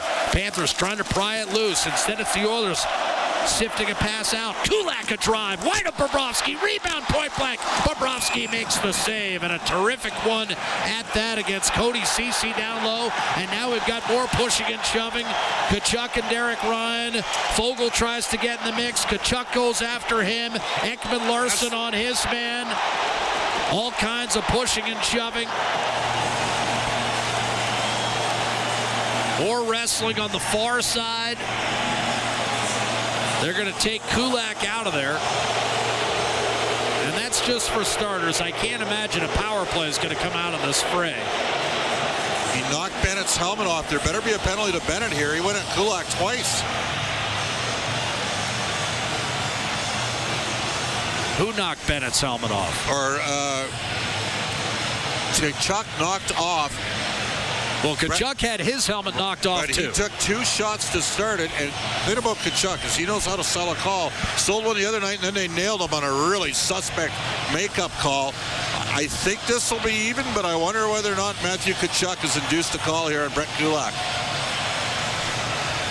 Power plays are 2-1 Edmonton. 1:29 to go in the first period as we await the decision from veteran referee Dan O'Rourke. Steve Kazari discussing it with both captains. Edmonton, 27, minor penalty for roughing. Florida, number 19, 2 minutes for roughing. Going to be 4-on-4. Yeah, that doesn't help Florida. I mean, no offense to Brett Kulak, but, Tkachuk's now done for the remainder of the period. Now, he might have been done anyways because there's a minute 29 to go and he just finished a shift, but that's not the worst scenario from an Edmonton perspective. Plus, 4-on-4, a little more open ice. Bob, I have to feel that's going to favor Edmonton at some juncture in this series. Well, this team's so good in every situation, Jack. But they've been outscored 3-1, 4-on-4. Yep. I mean, I like Edmonton. I think the Oilers are the quicker team. So to me, 4-on-4 favors the home team in this situation. We're going to see Connor and Leon out here. It's on, Jack, and it's a different experience in this building, and I thought they needed to get 12 to 15 shots in the first period. They're at 13 here. Barkov won the faceoff. Draisaitl trying to plow through Ekblad and did eventually gain control of the puck. Again, Ekblad failing to make a clean play with the puck. McDavid, change of pace on Forsling, trying to shake free of him. Bouchard had it poke checked away by Alexander Barkov, and now he'll have to deal with Barkov one-on-one. He reels him in. Barkov fires a pass. Forsling a shot. Deflected off the post and in. And Florida has taken the lead 1-0. The tip by Sam Reinhart, who's had the touch all season long. That's his 9th of the postseason, 66th if you include the regular season. And it's Florida 1-0 in Game 3. Well, Barkov posts up on Evan Bouchard after a bit of a misplay, and they thread the needle at Forsling, who's just... How in the world did this guy, so many, a couple different NHL organizations completely miss on him? I do not know. What a pass, backdoor tap in, and Reinhardt's the finisher, and it is 1-0 Florida. 1:02 to play in the first period. Bennett beaten off the draw by Ryan Nugent-Hopkins, who's out there with Hyman. So now you've got Broberg and Nurse finishing off the final minute of this first period. But Florida with a 2-0 lead in the series and a 1-0 advantage here in Game 3 in Edmonton. Oilers get it in deep. Nugent-Hopkins rolls up top, high slot offensive zone. Shrugs free of one man. Now Verhaeghe trying to stay with him.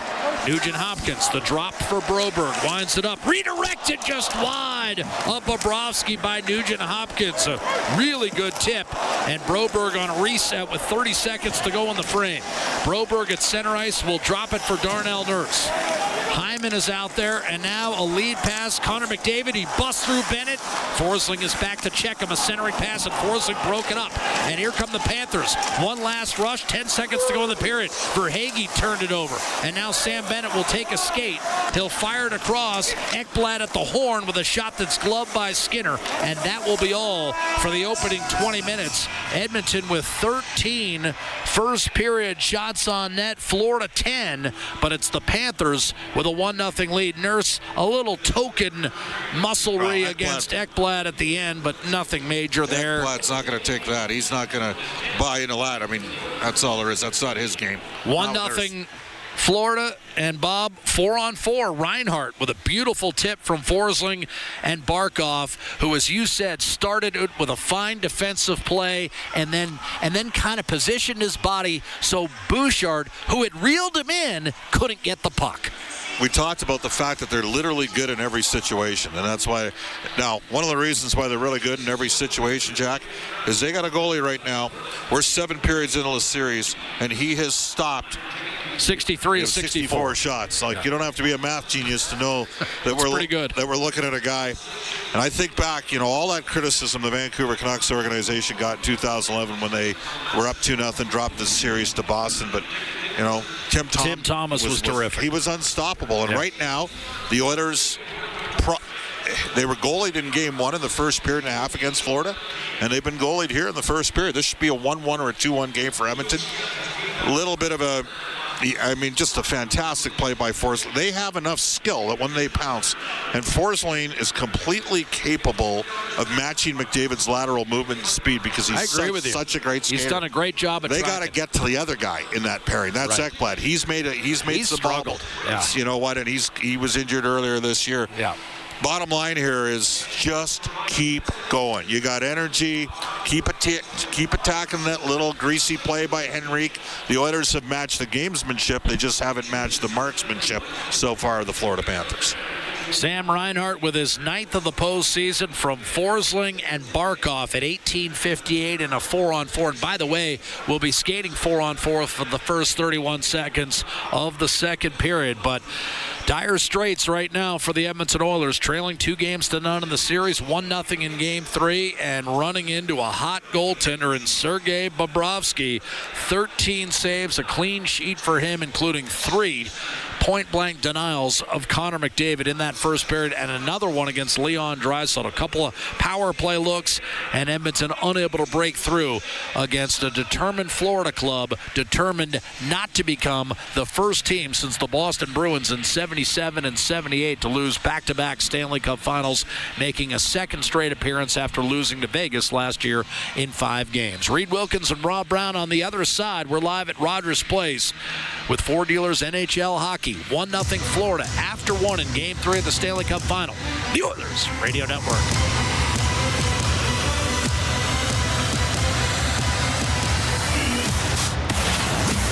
From the biggest stadiums to the coziest holes in the wall. From house parties to porch hangs to pride celebrations. From your favorite fuzz shop to your local Indian spot. From noodle bars to sports bars to salsa bars. There's a Molson with your name on it. Canadian Ultra XL. Molson. Everyone in. Must be legal drinking age.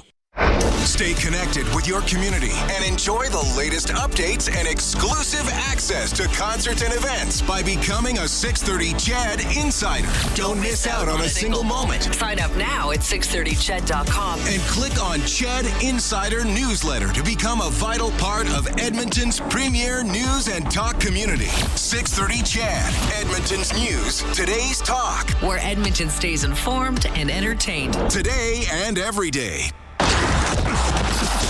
At the Intermission, brought to you by End of the Row Flooring Centers. Let's get flooring. Kept in one knee, McDavid. Brilliantly done to Hyman. And now Leon Draisaitl. Here's a centering pass. What a save, Bobrovsky. Somehow stopping a wide open man in front, Connor McDavid. Well, Bobrovsky continues to shine. 63 saves on 64 shots through 7 periods of the Stanley Cup Final. That was the highlight zone for Century Casinos. All in, all games, all season. Century Casinos, 3 great locations, Edmonton, St. Albert, and next to the Edmonton International Airport. Welcome to the Winter Zone. Reinhart from Forsling and Barkov with the teams playing 4-on-4 at 18:58 of the first period. So 1-0 Panthers after 1. Rob Brown joining me at the Intermission for End of the Row Flooring Centers. Let's get flooring. Rob, Oilers can't score. Just could not get one in. No, and it's on all because of Bobrovsky. He's been outstanding. The Oilers got their looks in the first 20, and the majority of their looks were by their 2 best players, Leon and Connor. Connor, I know that Jack talked about it, 3 point-blank looks. Connor had one that was almost identical that he had in Florida. Now, Florida, the ice was slow, it was bumpy, and as Troy said, you would expect in Florida that maybe the puck isn't laying flat and a little tougher to score, but you think getting here on good ice and the atmosphere here, that all of a sudden that's going to be an automatic, and Bobrovsky's there again. It's almost like he's got the cheat code, and he knows exactly where the plays are going to be before they get there. As the Florida Panthers on that penalty kill had 3 or 4 chances to get the puck out. They didn't. And the Oilers got extended time in the offensive zone, and they just kept getting more and more opportunities, and you just felt, okay, this is coming. You can't give the Oilers power play that many good looks. And when Leon hit Connor backdoor, Connor was wide open, had all the time in the world, on and off his stick, and I don't even think it's scared going into the net. I think Bobrovsky was already facing the shooter before it left McDavid's stick. So the Oilers had a good period.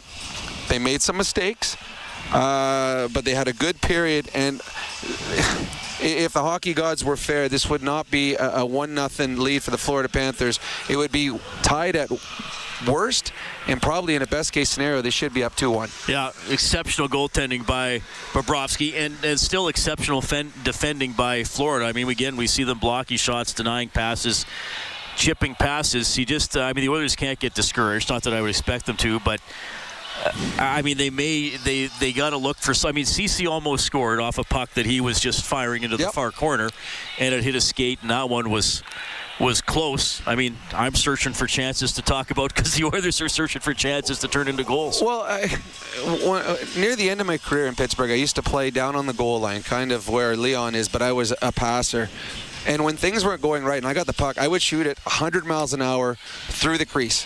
Not on net, wasn't trying to make a pass. I was shooting it through the crease, trying to hit feet, and hoping that it's going to hit a foot and go in, or hit a foot and off the goalie, and then it'll be a rebound. And now the puck is where you want it to be. And on the one that we saw you were talking about with Ceci, he just throws it at the net. The Florida Panthers play such a very tight defensive style in front of their net, and that's why the Oilers have a hard time getting men to the front. But there's always at least 6 feet in front of the net. There's always 2 defenders and 1 Oiler player. If you throw the puck, the way the players are always facing, they're facing north-south. So if it hits a skate, it's going off the skate and towards the net. To me, if you don't have a play, it'd be much better to, instead of cycling or throwing it behind the net, throw it at feet in front of the net. And if there's a battle, let's battle 2 feet in front of Bobrovsky. Maybe we get a goal, maybe we get a scoring chance. We saw, I think it was Hendrick, who fell on top of Bobrovsky just to jostle him a little bit. But I think that's what the Oilers got to do more of. Just continue to throw pucks on it. And a great example, I know, was a beautiful play by Reinhart with the goal. But that was one where it was being shot wide of the net, and hoping it hits Reinhart's stick. But if it doesn't, there's also Ekholm's feet and Reinhart's feet, and if it hits any of those things, it has a chance of going in the net. So the way Bobrovsky's playing, it's going to be a weird fluke goal that beats him. So why not just continue to throw pucks? Unless you're Connor or Leon, everyone else, throw pucks on net, because it's more fun to play in front of the net and create chaos than it is playing along the perimeter where you know you're not going to beat them. Power play goals hard to come by as well. Florida has the only one in this series. That was last game. They're 0 for 1 on the power play. Edmonton 0 for 2, unable to break through there as well. And as we've talked about, I mean, both you honestly feel, well, maybe you don't. Sometimes I feel watching these two teams kill penalties that it's 50. If there's a goal scored, it's 50-50 whether it's going to be power play or PK. I mean, that's how aggressive the PKs are. It is. I don't see. I mean, I'm not. You know what I'm saying? No, the PKs are looking to get the puck. I feel that more so when the Oilers are killing, that there's a chance they're going to get a goal. And Brown I really did have a couple chances. He had 2 great chances on that one. More so than the Oilers are really good at puck control. They don't seem to give up any chances against, considering they've got 4 elite offensive players and a fantastic elite defenseman that is offensively gifted. So you would think those are the types of power play units that give up chances against. They don't, but the Oilers got their looks. That power play looked dangerous. Both power plays they had tonight looked very dangerous. They're getting their looks. They just need to find a way to get one by Bobrovsky. He's feeling it right now. I do like the fact that the Oilers bumped him 2 or 3 times tonight. Continue to do that. Get into his head, because right now, I can't remember a goaltender having a stretch as good as Bobrovsky's had through 7 periods here. And we saw a 5-on-5 scrum there. Then that led to the penalties, and then the 4-on-4 play, which wound up helping the Panthers. And so Nugent Hopkins got an interference penalty. Barkov shot the puck over the glass. There was talk before this series, will Florida take penalties after the whistle? Well, they did there on Montour, though out of all the things we've seen, quite frankly, both teams do after the whistle. I was surprised that one was flagged. Terrible call. It was a terrible call. There was a number of things that they could have called earlier in the game if they wanted to. A terrible call, one that the Oilers didn't take advantage of. The 4-on-4, I felt coming into this series, and I've watched Florida play all of their playoff games so far in the earlier rounds, and they do like scrums. I thought that would play into the advantage of the Edmonton Oilers, because I didn't think that the Florida would get a lot of penalties because they're very good at making sure they take someone with them. But to me, 4-on-4 favors Connor and Leon. And Ekholm and Bouchard on the back end. So when that happened there, 4-on-4 late in the period, I'm thinking, here's a great opportunity for the Oilers to get a 4-on-4 goal. Instead, a misread defensively. Both Ekholm and McDavid went to the wrong guy, left Forsling wide open, and he made a wonderful play. 1-0 Panthers after the first period. Game 3 of the Stanley Cup Final. Panthers won the first 2. For Dealers NHL Hockey on the Oilers Radio Network. Portage College graduates are incredibly employable. How does Portage know? 99% of employers surveyed said they would hire a Portage grad. Get career ready at Portage College. Learn more by visiting Portage College. What's up, Insiders? Thanks for joining us for this Game 3 of the Stanley Cup Finals. Just wanted to take a quick second to give a quick shout out to my amazing daughter, Bella. Happy birthday, Bella. Happy birthday. Thank you for being awesome. Keep it up, kid. I'm proud of you. Anyways, back to the hockey. Everybody let Bella know happy birthday in the chat. We'll talk to you guys soon.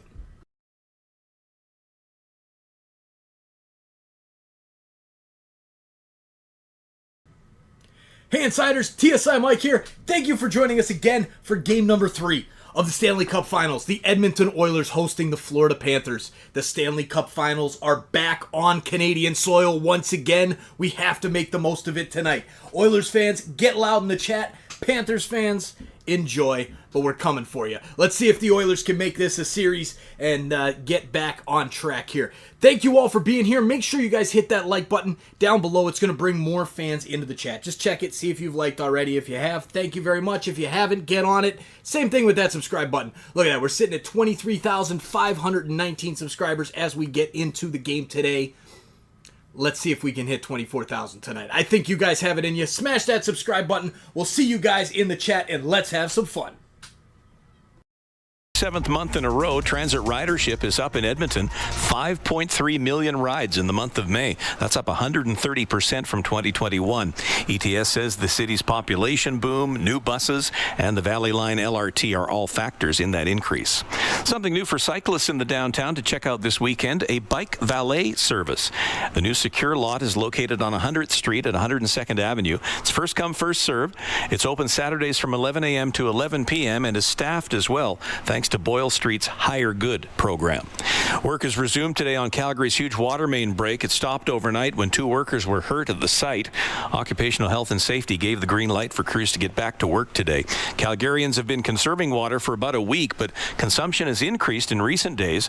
Mayor Jyoti Gondek is once again asking Calgarians to conserve. I'm Rod Kurtz, your next scheduled newscast at the second intermission on 6:30. Ched. Until June 8th, make the shift to more savings at Fountain Tire and get up to $200 off a set of 4 select tires, plus a bonus $50 off any service of $150 or more. Restrictions apply. Financing available. Book online today. I can tell by the look on your face you're thinking about it. McDavid trying to come in with speed. Here he comes. McDavid shoots. Top shelf. He scores! Hey, Rogers customers and hockey fans. Rogers wants you to win big this Stanley Cup playoffs. Connor McDavid! Fantastic! You could win a VIP trip to the Stanley Cup Final, plus hundreds of prizes, courtesy of Rogers Beyond the Sea. For your chance to win, visit Rogers.com/Stanley Cup. That's Rogers.com/Stanley Cup. The Brick and the Edmonton Oilers both started right here in Edmonton back in the 70s. And we know nothing is more exciting than playoff hockey. We're next to you in the stands, painted blue and orange, cheering our hearts out. And when we're not there, we're in our stores, making sure you have everything you need to cheer them on in your home.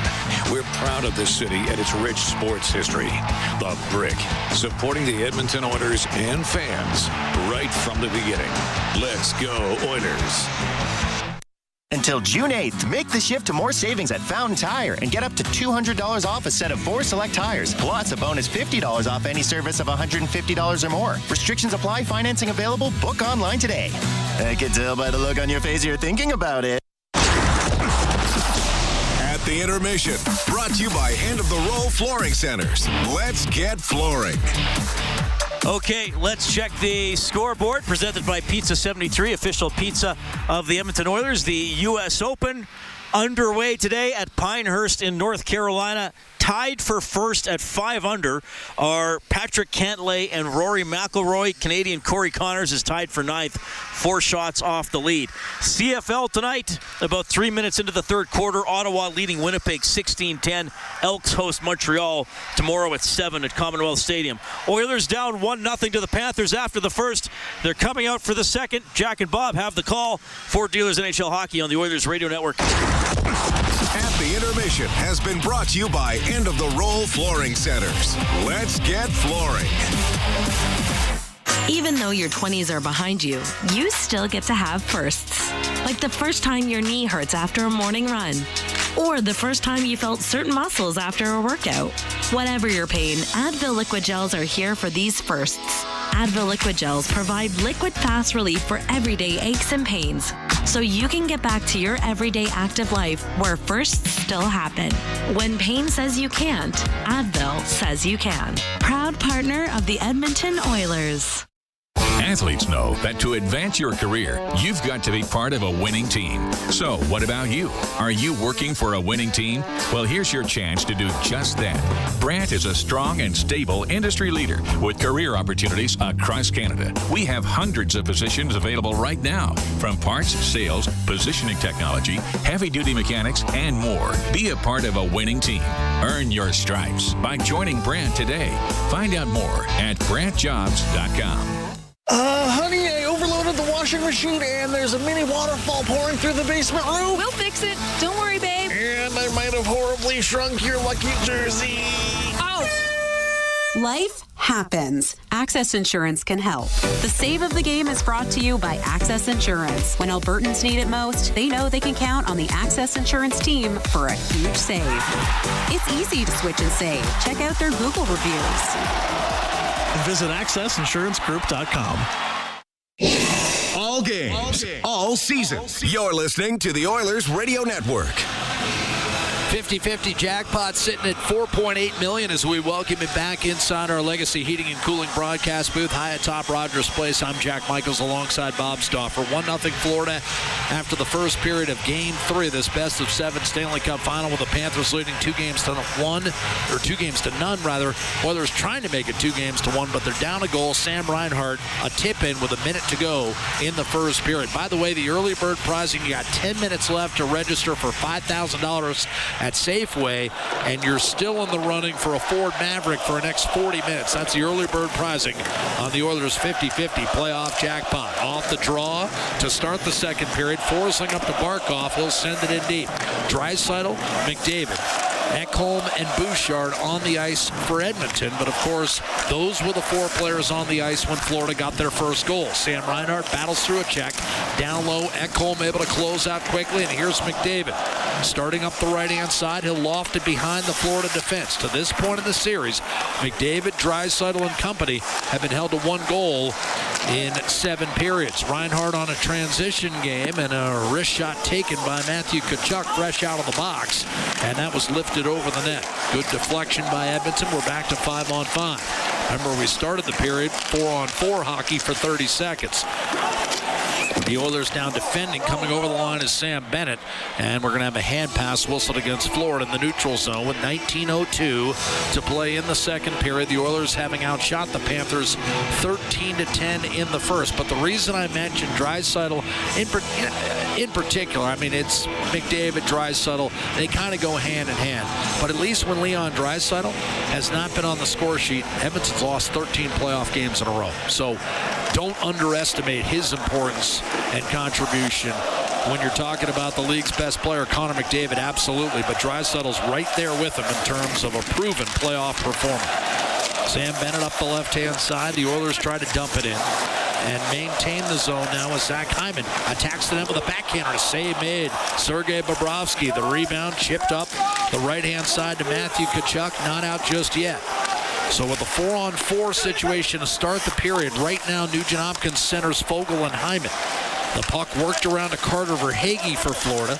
Left to right in the white sweaters with the blue pants. Oilers in the blue and orange, defending in over the line. Mikkola drop pass and a drive sent high and wide by Sam Bennett. And the rebound, Adam Henrique. It's going to be a breakaway. Warren Foegele right to left, shoots and scores.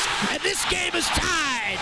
Warren Foegele, his first goal since Game 1 of the playoffs, ties Game 3. Well, the Oilers knew right away Florida was up in the rush, and they were basically on a 4-on-3. The puck wrapped around, and the Edmonton Oilers got an opportunity on transition after a quick change. What a play by Adam Henrique. He digs it out. Kulikov had pinched up, and Foegele was off to the races. Bennett with backside support, couldn't catch him. What did Foegele do? He shot the puck, Jack. He didn't go to it deep. Adam Henrique served it up after the miss by Bennett, which is always dangerous, Bob. You can create odd-man rushes the other way. Henrique to Foegele, and exactly the kind of secondary scoring that Chris Knobloch labeled as ultra-important coming into the game. You'll recall Game 4 of the Dallas series. Oilers trailing 2-1 and 2-0. It was Ryan McLeod converting on a pass from Corey Perry, and that turned the game and ultimately the series around. And now we're tied, and Janmark levels Vladimir Tarasenko off a dump in. Luo Starinen seals the wall, and here come the Panthers. Left to right, scrambling over the line is Lundell. Man fell down, and awkwardly Tarasenko can only tip it into the corner. Cleared by Cody Ceci up the right-hand side. Ekblad stands his ground. The Oilers have their second goal of the series, and it's Warren Foegele. The first time he's beaten a goaltender in the Stanley Cup playoffs. He had 20 during the regular season. Kyle Oposo shoots off the pads of Skinner. A backhander from Stenlund turned aside by the Oiler goaltender as well. Leon Draisaitl up to Darnell Nurse. Ekblad brings it the other way for Kevin Stenlund, trying to shake himself free of Darnell Nurse into the corner. You've got Kyle Oposo dialing up, shooting, and a save made by Skinner.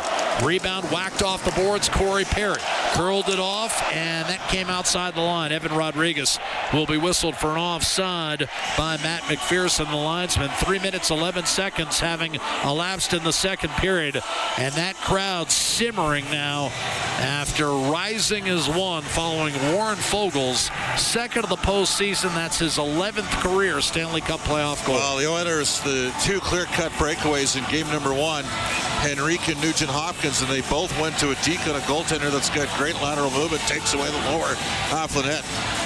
And Foegele shot it. Warren Foegele, previous career high,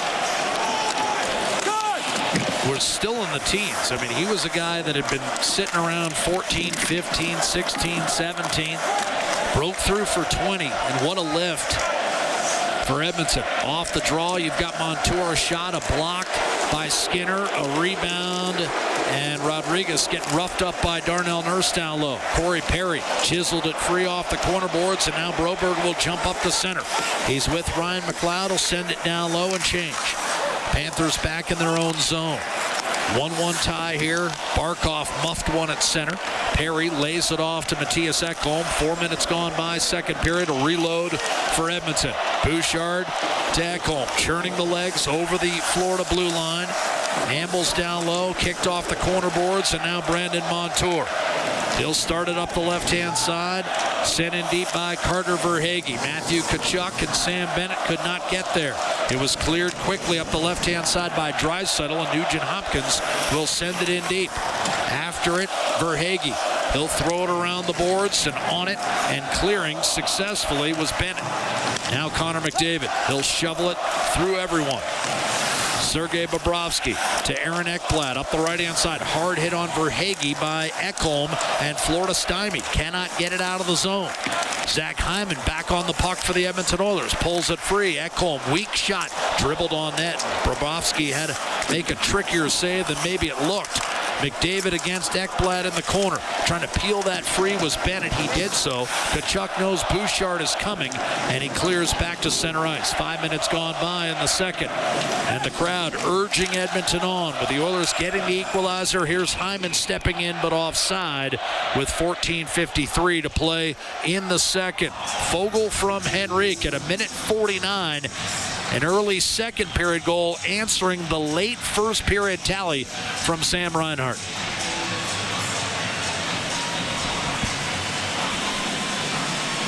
That was a big one. I mean, Foegele is a guy, Bob, that often tantalizes you. Yep.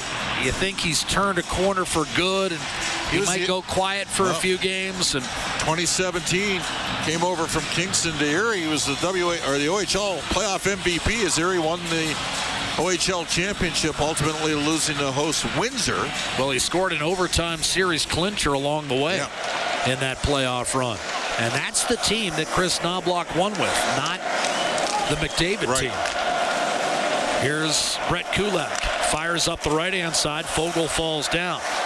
The McDavid team was a heavy underdog, beat Darnell Nurse's Sault Ste. Marie club, but then lost to DJ Smith. And now a turnover and a save made by Bobrovsky. And another good look for the Oilers. And now Ekman Larsson having coughed up that puck. A real good look for Dylan Holloway, but denied by Bobrovsky.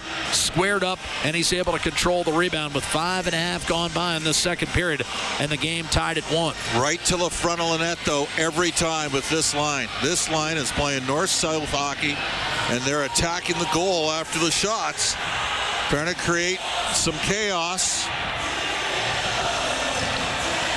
Derek Ryan didn't win a face-off in the first period. It was a right shot, the only right shot the Oilers got dressed. Sam Carrick, a healthy scratch tonight for Edmonton. At Ryan centering Foegele and Holloway. Yeah, of course, Corey Perry shoots right, as does Zach Hyman. And now more whistles and a quick check of the ice at Holloway's feet in the slot. They square that away, and Lundell and Ryan will do this to Bobrovsky's left. Lundell wins another draw for Florida.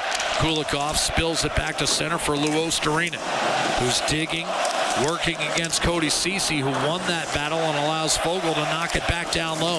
Ekman Larsson tries the left-hand side again, and Ceci foils a clear, and once again Foegele burrows his way back beneath the goal line. Ekman Larsson shields off his man and allows Kulikov to escape to center, and he'll rifle it down deep. Cody Ceci reversed back behind the net. On it is Brett Kulak, and he's able to clear up the left-hand side for Janmark. Turning and winding it down low, Nico Mikkola with a turnover. Janmark poked it free. Connor Brown to Janmark. Looked for a wraparound. It wasn't there. Brushed back to the point. Held in by Broberg. He'll put it down low for Janmark. Squirted free for a moment.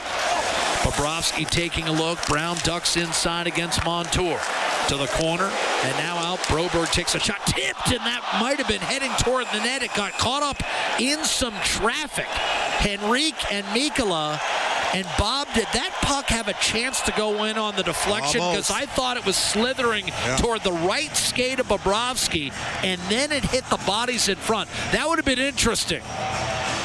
Well, Adam Henrique, again, all over the front of the net. He was scrapping with Nico Mikkola, and had Henrique been able to give great puck tracking there from Sergei Bobrovsky, Jack.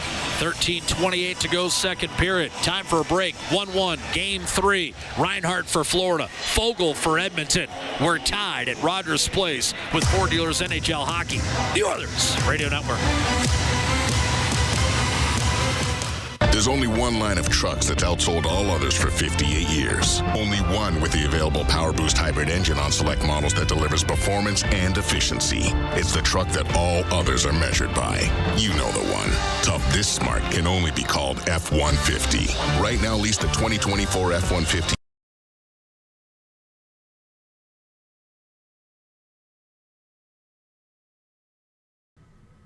Hey Insiders, TSI Mike here. Thank you for joining us again for game number 3 of the Stanley Cup Finals. The Edmonton Oilers hosting the Florida Panthers. The Stanley Cup Finals are back on Canadian soil once again. We have to make the most of it tonight. Oilers fans, get loud in the chat. Panthers fans, enjoy, but we're coming for you. Let's see if the Oilers can make this a series and get back on track here. Thank you all for being here. Make sure you guys hit that like button down below. It's going to bring more fans into the chat. Just check it, see if you've liked already. If you have, thank you very much. If you haven't, get on it. Same thing with that subscribe button. Look at that. We're sitting at 23,519 subscribers as we get into the game today. Let's see if we can hit 24,000 tonight. I think you guys have it in you. Smash that subscribe button. We'll see you guys in the chat, and let's have some fun. An unwavering commitment to safety. At Camco, safety isn't just a priority. It's everybody's business. Ready to be part of a team that truly values you? Visit Camco.com/careers today. You're listening to Oilers Hockey on 630 CHED and on the Radio Player Canada app.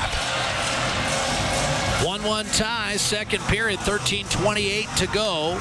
Florida led 1-0 after one on a tip-in by Sam Reinhart, 4-on-4. But after Sam Bennett missed at one end, Henrique put one out in the middle, and Warren Foegele converted the ensuing breakaway, his first goal since Game 1 of the LA series back in late April. And so the Oilers have tied Game 3 of the Stanley Cup Final at 1 apiece. Ekblad for Florida with a shot from just inside the blue line that Stuart Skinner makes his 13th save on as the Oilers look to get on the scoreboard in this series. They trail 2-0, but again, the old adage says a real series doesn't begin until the road team wins a game. Edmonton looking to hold serve at home. Bob and I will have Game 4 for you Saturday. And that's a 6:20 puck drop as well. Mountain time here at Rogers Place in Edmonton. Barkov's had a good game against Leon in the circle, Jack. Barkov wins another face-off, but it squirts between his defenseman Montour and Nico Mikkola, who dashes after it and mishandled the puck, then got bailed out. As coming all the way down low was Evan Rodriguez to control. Montour up to Sam Reinhart, and he'll take a pass from Mikkola and snap it behind the Edmonton net. Barkov threw it around the boards, tipped away from Reinhart. Rodriguez on it for Florida, and now Reinhart against Darnell Nurse. Banked it off the back of the net. Broberg is there, nudged ahead, and Ryan McLeod to Leon Draisaitl, trying to get through Forsling. He did momentarily, then centered short side. Kick back to him, blasted high and wide by Ekholm on a puck that came out to the left point. Drop down low, Draisaitl for Corey Perry. Leon Draisaitl. Perry playing his 211th Stanley Cup playoff game. Draisaitl at giveaway. Evan Rodriguez down the seam. He's open. He shoots, and that was tipped away at the last moment. For a moment there, Bob, he had a window. Parting of the Red Sea. Here's Bouchard up the right-hand side. Zach Hyman.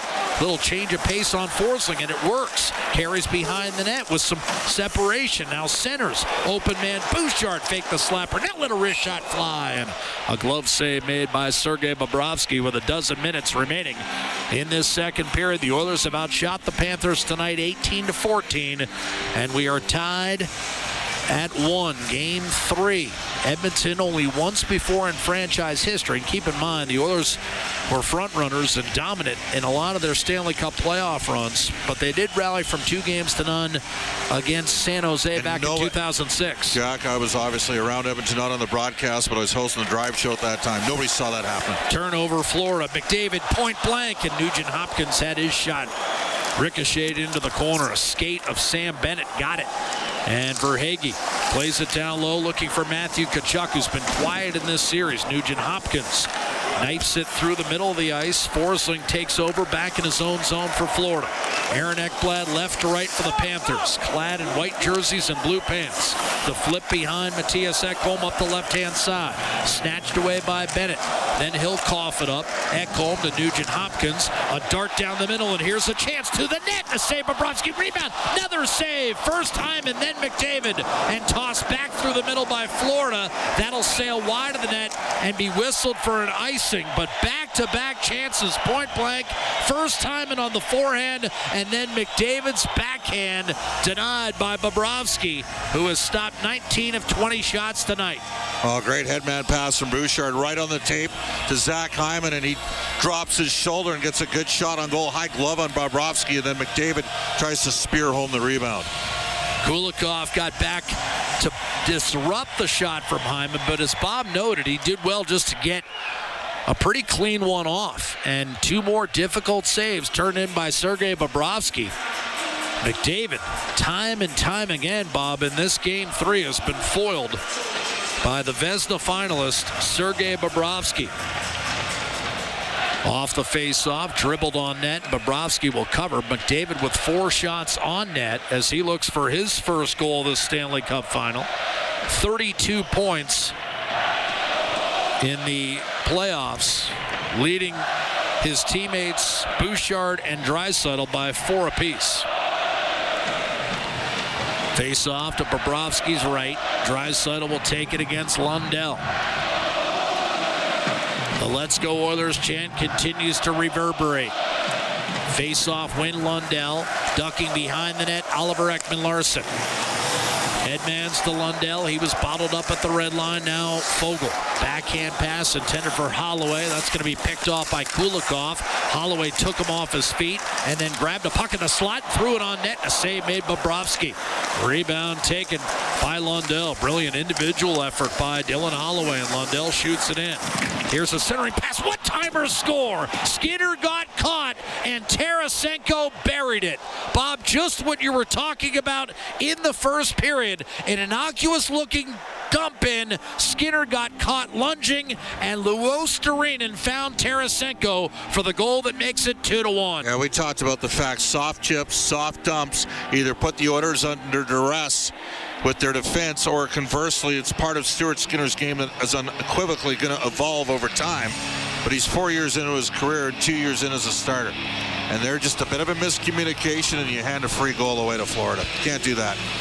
Time 9:12, just a dump in, and Luostarinen gets there first, threw it into the slot, and Tarasenko buried it, with Skinner having lunged unsuccessfully to make contact with a puck initially. Vladimir Tarasenko, of course, won a cup in St. Louis in 2019. 48th career goal in the playoffs, a drive from the point, and a save made by Bobrovsky. Right-hand side and cleared back through center. Flipped in by Bouchard. And now you've got Montour. Clubbed up the left-hand side. Stenlund will work it off the glass and back inside the Edmonton blue line. So Florida's depth scoring answers one from Edmonton. Just the Oilers executed a great play to score theirs, and you can't give up a goal like that, Jack, at this level. Forsling chips it off the left-hand glass. Here's Ekholm with his team now trailing once again 2-1. Ryan Nugent-Hopkins, a brief bobble at the line. Barkov closing quickly. Gustav Forsling pinned down low in the corner for Florida. Oilers work it free. Here's Evan Bouchard. Slide step to his right. Forced out wide. Loading up. Dishing one-timer, and a Bobrovsky save sends the puck flying out near the blue line. Nugent-Hopkins plays it back down low. Locating it is Montour. He's able to successfully shovel it through the neutral zone, and that's going to be tracked and controlled by Darnell Nurse. Up the left-hand side, Connor Brown. He'll punch it deep into the Florida zone. Swiftly ahead for Ekblad. Right-hand side, Reinhart did not get it out. Nurse takes a shot. That's wide. Rebound kicks off the end boards, and an attempted clear by Verhaeghe fails. He'll be given a second effort, and now a third try, and he finds Aaron Ekblad finally with an outlet, and it's wristed down low with 9 minutes to play in the second period of Game 3 of the Stanley Cup Final. Florida leading 2-0 and 2-1 in this game. Janmark taken off his feet by Kulikov. A little pick play frees up just enough space for Kulikov to escape Corey Perry up through center, and now the Panthers might have something brewing. Lundell threw it toward the net, tries to finish his check on Corey Perry, who eludes that easily and hands off to Ryan McLeod. Lundell continues to disrupt a big hit by Ekman-Larsson, a finishing shot on Corey Perry, a cross-ice delivery. Luostarinen able to shield his man from the puck, and Florida will reset. Ekman-Larsson and Kulikov up the middle, a deflection on net. Skinner carefully paddles to the corner. That was better puck play because it frees up McLeod, and now Leon Draisaitl has some room for one of the few times in this series. Cross ice, he's got a man. He'll get it right back in center off of McLeod to Corey Perry. Went through the wickets. Draisaitl stays strong on the puck to Kulak. Across to Cody Ceci. Right point, he'll feather it down low. Ryan McLeod. Checked by Montour with 8 minutes to play in the second period, and the Oilers trailing 2-1 here in Game 3. Loose puck on the half wall. Montour continues to rake away. Draisaitl hovering close by. Ooh. Dislodged for a moment. Panthers muscle a clear back through the middle. Now it's CC to Kulak. His pass broken up by Luostarinen. Kulak will dump it right back in. Big wind-up Montour. Fired it up the right-hand boards, and this will be icing. Luostarinen felt otherwise, but no. And now Edmonton, with some good pressure in the Florida zone, draws that big wind-up from Montour. And with 7.5 to play, they'll get an offensive zone face-off against a fatigued Panther group. Warren Fogel's seen a couple. He's had an extra shift already with Draisaitl after scoring that goal.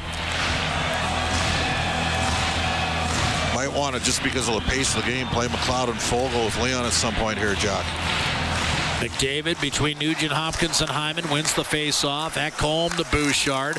And now you've got Connor McDavid behind the net, tried to shovel it out in front for Hyman a second time. Darts behind. A third time. Darts behind. Now circles himself. Poke check Bobrovsky. McDavid recovers.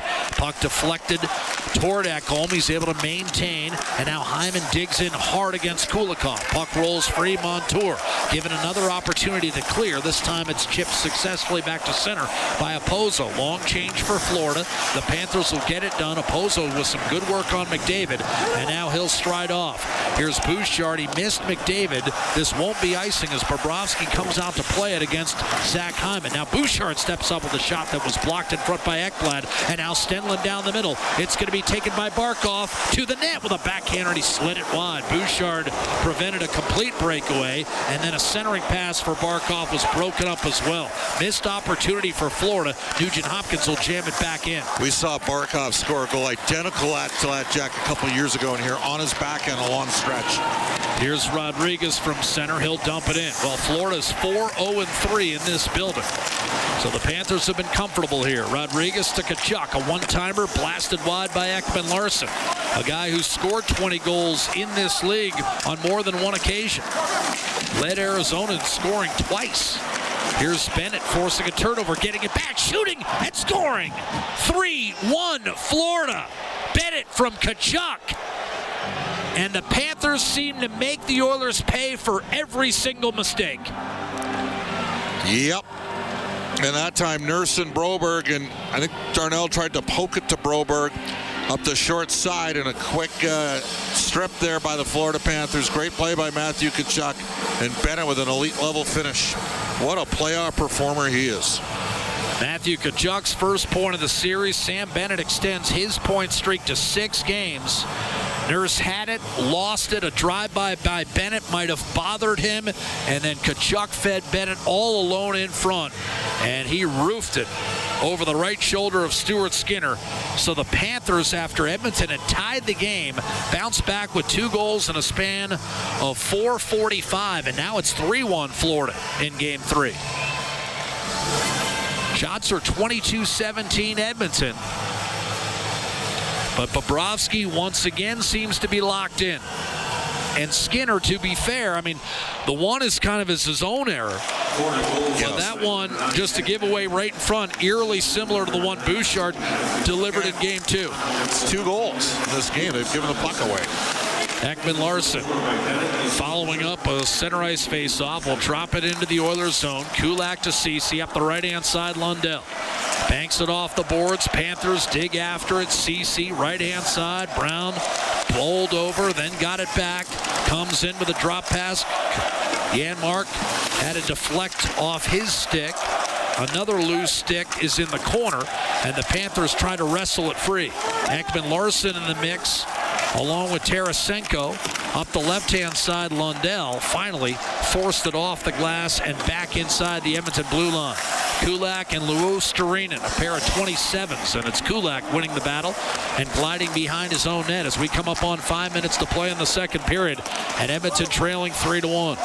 Angled off the boards by Ekblad to center off at Edmonton dump in. Tkachuk went nowhere.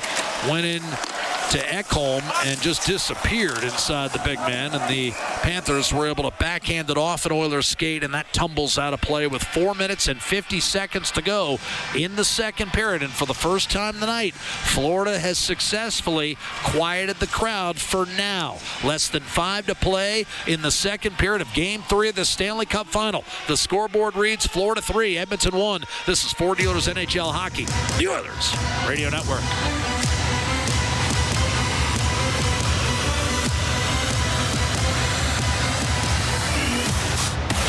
International Union of Operating Engineers, Local 955, is one of Alberta's largest and most diverse union locals in the province. Members work in everything from construction and maintenance to pipelines, renewables, healthcare, education, municipalities, and more. They are a big part of Alberta's past and will be a big part of Alberta's future. Apprenticeship, jobs, pension. That's IUOE Local 955. Visit joinustoday.ca to learn more, and let's go Oilers.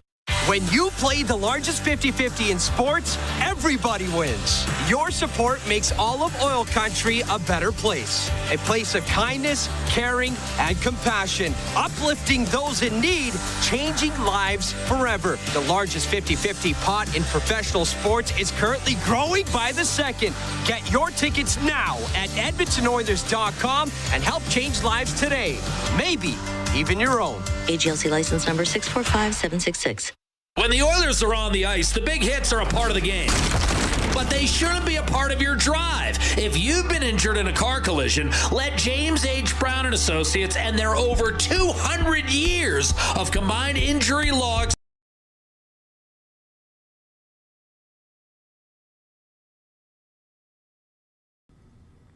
Hey, Insiders. Hey, you. Yeah, you. I'm talking to you, the one that hasn't subscribed yet. I know, there's like 70% of you guys that watch these games, listen to these games, and don't hit that subscribe button. Come on, it's free. Hit that subscribe button and let's help this community grow and continue to get bigger and better and bring more sports content every single day. Yeah, I'm talking to you. Hit that like button, hit that subscribe button, and let's get this party back in action. Back to the hockey. First 3 games of a cup final by at least 3 goals. Panthers threatening to do it here. Montour got hurt off the draw. Maybe a puck hit him in the face. He's fighting it a bit as the Panthers struggle to clear. Nico Mikkola reverses back behind, and the Panthers come up with it, and Reinhart the outlet, and now Rodriguez sets up an open man, shoots and scores. Alexander Barkov, 4-1 Florida. The Oilers had the puck down low. The Panthers broke it out, and Rodriguez to Barkov, beating Skinner high blocker. Time of the goal, 15:31. And Bob, that's 3 goals in 6 minutes and 19 seconds for the Panthers. Well, it was a great shot, and Rodriguez has been a huge player in this series, and they've moved him up to this line. But it starts with excellent transition deep in the Florida zone. They ran a little bit of a pick, a little bit of a rub. Edmonton couldn't get in on the forecheck. And now the Oilers are in a world of hurt here at home, Jack. Barkov, his 7th goal, 21st point of the playoffs. As Bob mentioned, Rodriguez not only with the 3 goals, but now the primary assist. I believe Reinhart will get the 2nd assist. Florida's top line, Bob, has figured in 2 even strength goals tonight. So the Oilers trail 4-1 off the center ice draw. It's Broberg racing through the neutral zone. Stripped of the puck. Kachuk to Sam Bennett. And now let's see how Florida handles a good deal of prosperity here.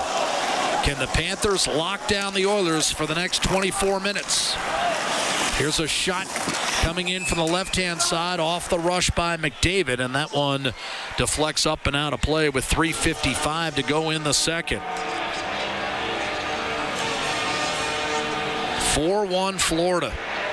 And for a while, it looked like the Oilers had something going. Well, 1-1. I mean, Edmonton had 2 or 3 real good looks, and Bobrovsky kept the Hounds at bay. McDavid trying to beat Bobrovsky to the short side, high blocker side. That's the scouting report on him. He's got 5 shots in the game, Connor McDavid. 5 of Edmonton's 23 off the draw. Puck pops out to center.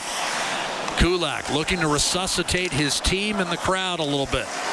It's quiet in here. Cody Ceci up to the red line. He'll shoot it in. Around the boards, Lundell. Put it back behind his own net. Here's Dmitry Kulikov. Moving up the right-hand side with an angled pass that Lundell can't handle cleanly. Forked back the other way by Kulak. Hyman with 2 Florida Panthers draped all over him. And the Panthers able to break it up from center ice. It's flipped in by Anton Lundell. 3:15 remaining in the second period. Oilers start up the left-hand side. Bounced in by Adam Henrique. Directing traffic, Bobrovsky. Mikkola hit the referee in the back. Stephen Lawrence comes over to try to get it out. Can't do it. Came free to Kyle Opozo. He'll toss it, and that's very close to delay of game, but it won't be, as it almost clipped our colleague down there, Ray Ferraro, ringside, with 2:59 to go in the second period.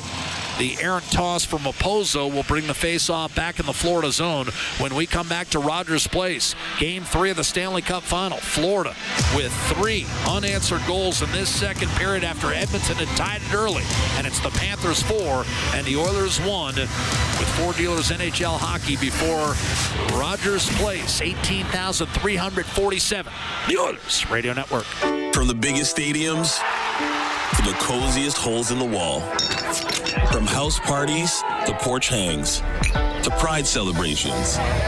From your favorite fuzz shop to your local Indian spot. From noodle bars to sports bars to salsa bars. There's a Molson with your name on it.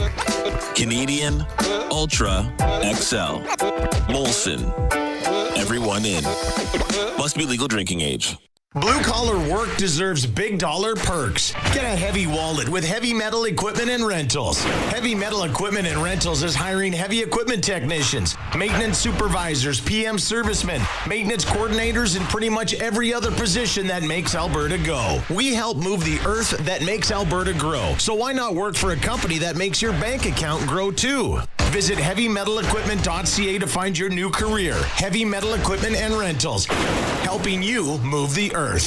Look, I know this is radio, so it's hard to show you how much is on sale during the Big One clearance event at End of the Row Flooring Centers, but it's a lot. Like this flooring, or this one, and all these. Yep, all at clearance pricing for a limited time. Now, you don't need to just imagine what it would look like, though. You can use our visualizer at endoftheroll.com to upload a picture of your room to see the flooring in your actual home. Try it. Find something you love, then get a great deal on it at the Big One clearance event on now at End of the Roll Flooring Centers. Let's get flooring. All games, all seasons. You're listening to the Oilers Radio Network.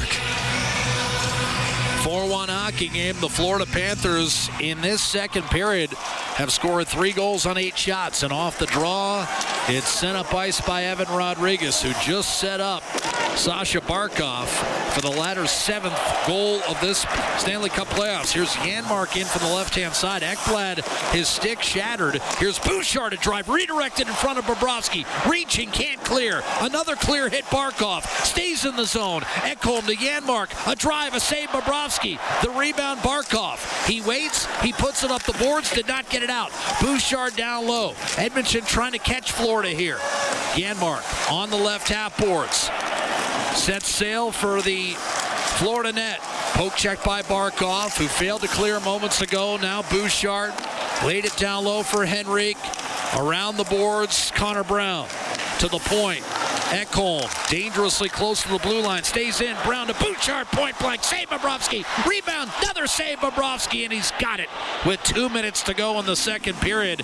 And even Florida's lazy and ineffectual shifts, Bob, are cleaned up by another Bob on the ice.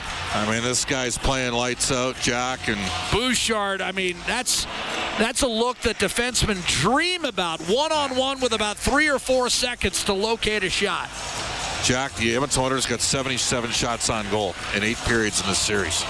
They got 2 goals. Yeah, he stopped 75 of 77.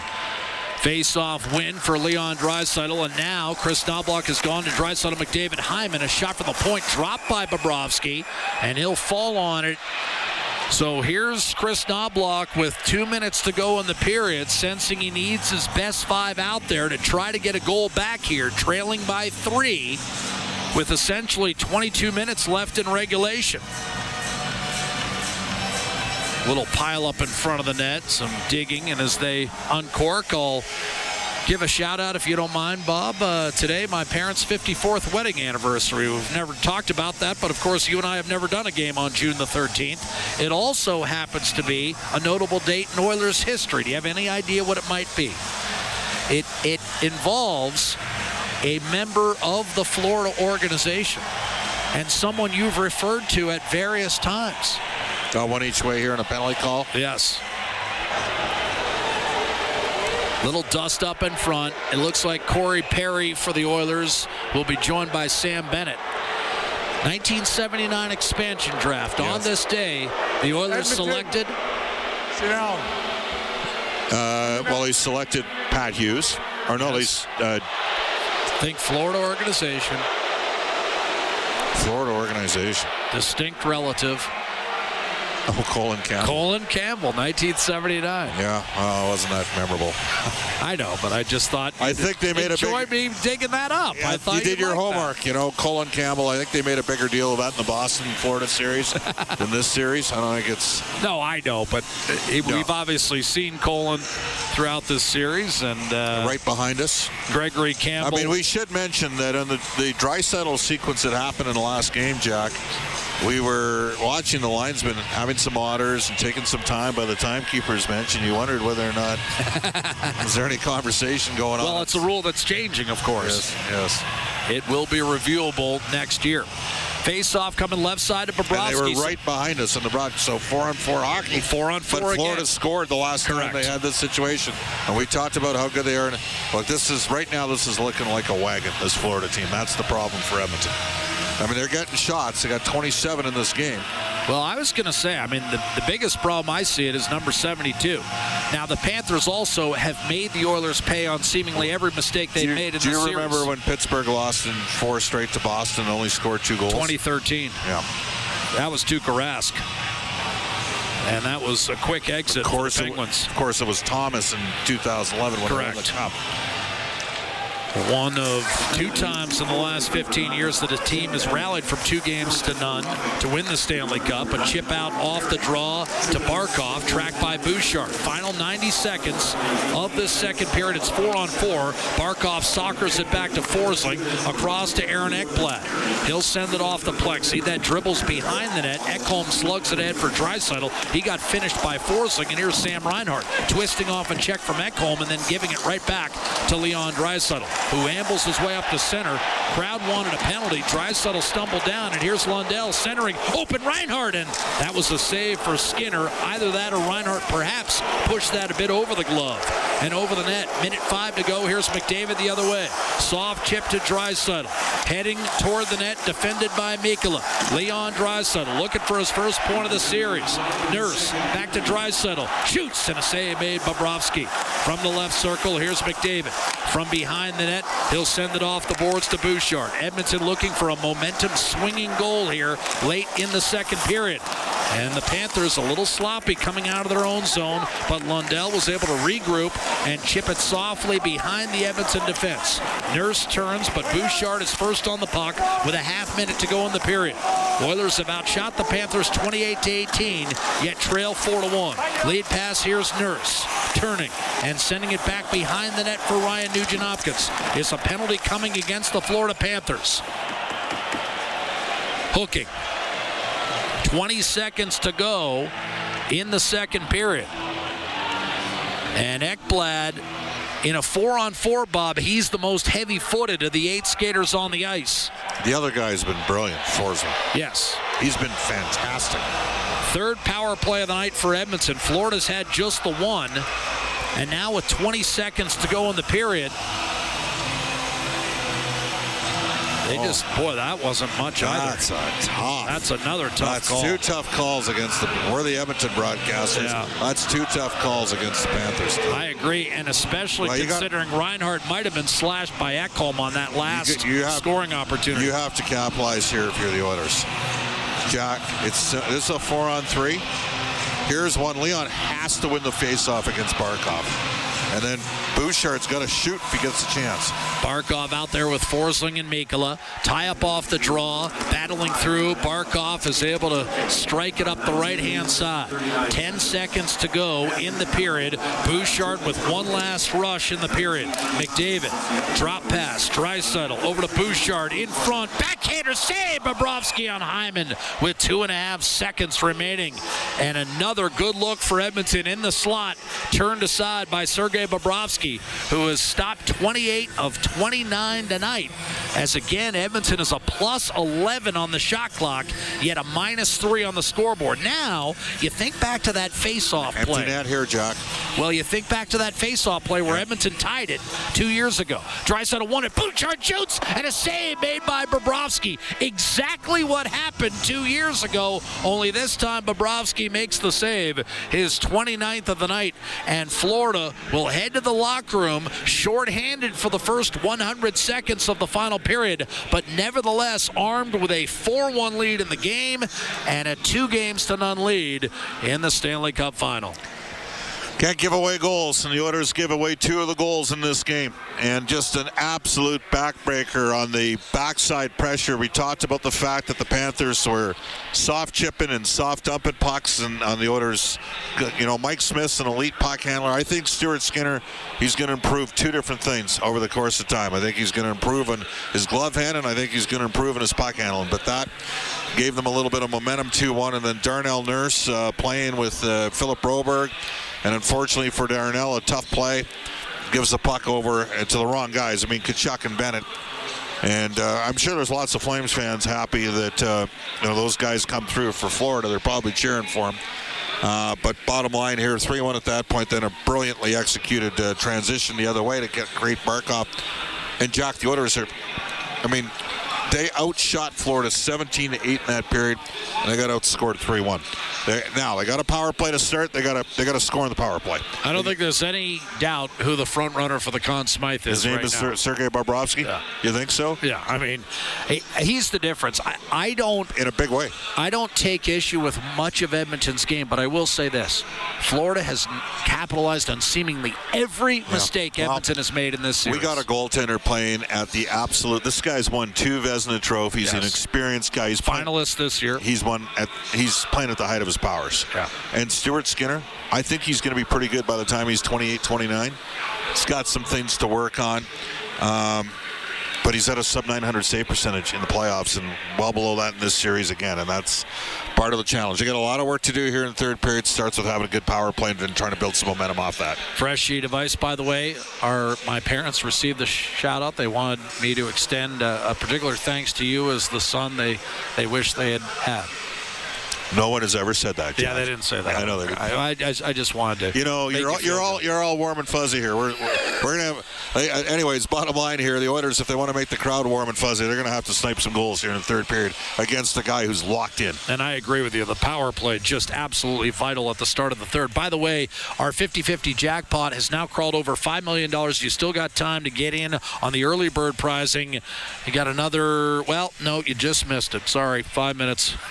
Well, you still want to get involved because, of course, you're supporting all kinds of good causes, including Albertans battling cancer, kids with critical illness, animal shelters, food security, military personnel. It's all part of the Edmonton Oilers Community Foundation playoff bonus 50-50. The jackpot's sitting at over $5 million right now for Florida. Well, the Panthers, you don't want to start thinking ahead if you're Florida, but they're probably thinking, is it possible? Are we 4 periods away from a jackpot of our own? First things first, they've got to take care of the next 20. Edmonton has been outscored 13-1 in their last 9 third periods. Obviously, that can't happen tonight. Florida's been very good in the third, very good period in this series to this point. And in the playoffs, they have outscored their opposition 28-11 in the third period. The Oilers will have to turn those numbers on a dime to get on the board in this series. 4-1 Florida through 40 minutes of play in Game 3 of the Stanley Cup Final. The Oilers Radio Network.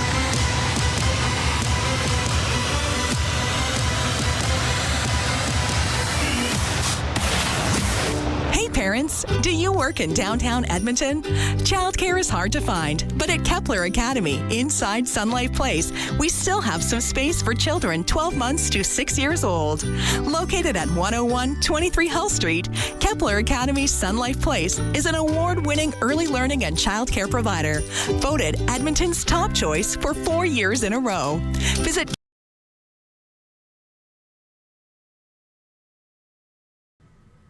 Hey Insiders, TSI Mike here. Thank you for joining us again for game number 3 of the Stanley Cup Finals. The Edmonton Oilers hosting the Florida Panthers. The Stanley Cup Finals are back on Canadian soil once again. We have to make the most of it tonight. Oilers fans, get loud in the chat. Panthers fans, enjoy, but we're coming for you. Let's see if the Oilers can make this a series and get back on track here. Thank you all for being here. Make sure you guys hit that like button down below. It's going to bring more fans into the chat. Just check it, see if you've liked already. If you have, thank you very much. If you haven't, get on it. Same thing with that subscribe button. Look at that. We're sitting at 23,519 subscribers as we get into the game today.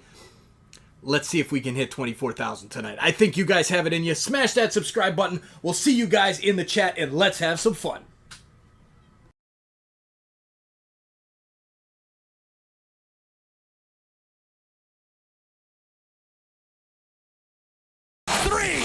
Well, a promising start to the second period for the Oilers. Warren Fogle takes you to the highlight zone for Century Casinos. All in, all games, all season. Century Casinos, 3 great locations, Edmonton, St. Albert, and next to the Edmonton International Airport. Welcome to the Winter Zone. Just a minute 49 into the second period, but then it got bad, really bad.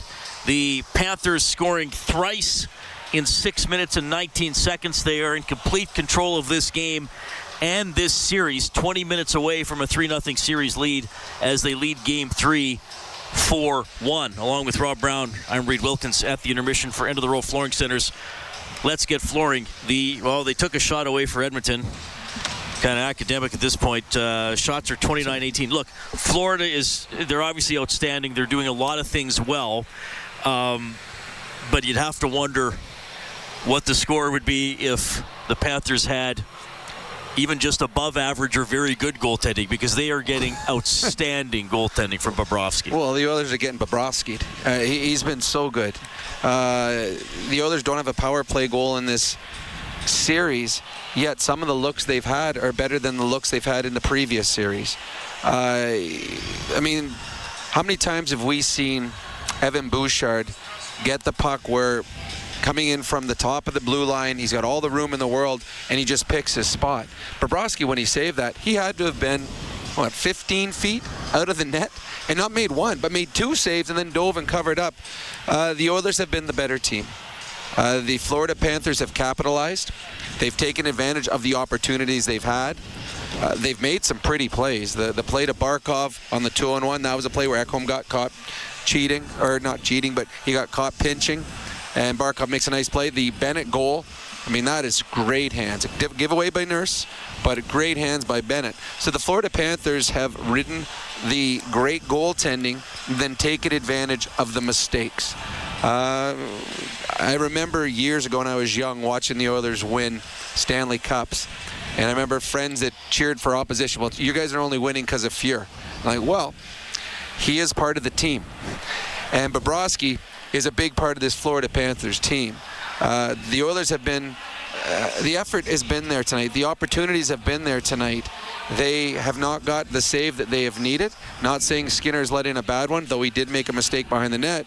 But Bobrovsky has covered up a number of errors that the Panthers have made and given his team a chance with 20 minutes left to go up 3-0 in the Stanley Cup Finals. Yeah.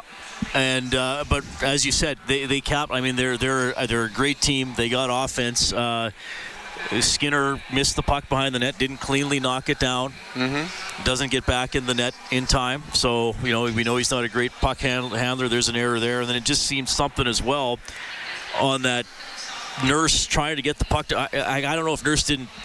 know enough on it, or Broberg misplayed it. But again, it's not a hard enough play. No, it was against the Panthers team. You're right. It was a soft pass. I don't know if Nurse didn't realize he had Bennett behind him. I don't know if he misread the situation and how much trouble he was actually in when the puck came to him. I think there was a flyby in front of him. I think it was Derek Ryan cut in front of him. I don't know if that threw him off, but it shouldn't. Nurse is a very good defenseman that made an error there, and we saw how quickly that error became a goal for the Florida Panthers. And then Ekholm staying up a little too high, and they get caught on a 2-on-1. The Barkov, I think people that are watching these games starting to get an appreciation how good Barkov is. He is all world when it comes to his ability to defend the team's best players, and then when he gets his chance, he can put it in the opposition's end. This game ain't over. The Oilers need to score a goal on their power play early. I don't know how long. Is it still a 4-on-3? I don't know if it is or not. What do they have here? Because it was a 4-on-3 to near the end of the period. It will be for 8 seconds. So 8 seconds of 4-on-3. It'd be really important for the Oilers to win the faceoff. 4-on-3 is a lot more room for Leon O'Connor to play with than it is 5-on-4. But a power play that has not scored a goal in this series has missed ample opportunities to give the Oilers leads, to give them to tie up games. Now they need a power play goal to keep them in this game, and they're going to get an opportunity to start this period. And I'm not saying it's power play goal or bust. Well, it's close. But, I mean, the series but it's pretty close. The series is in jeopardy here. 3-0 comebacks don't happen. Well, yeah, very often. And the hard part, if you're an Oiler fan watching, when the score was 1-1, nice play by Fogle on the breakaway, and I love the fact that he shot. Yeah.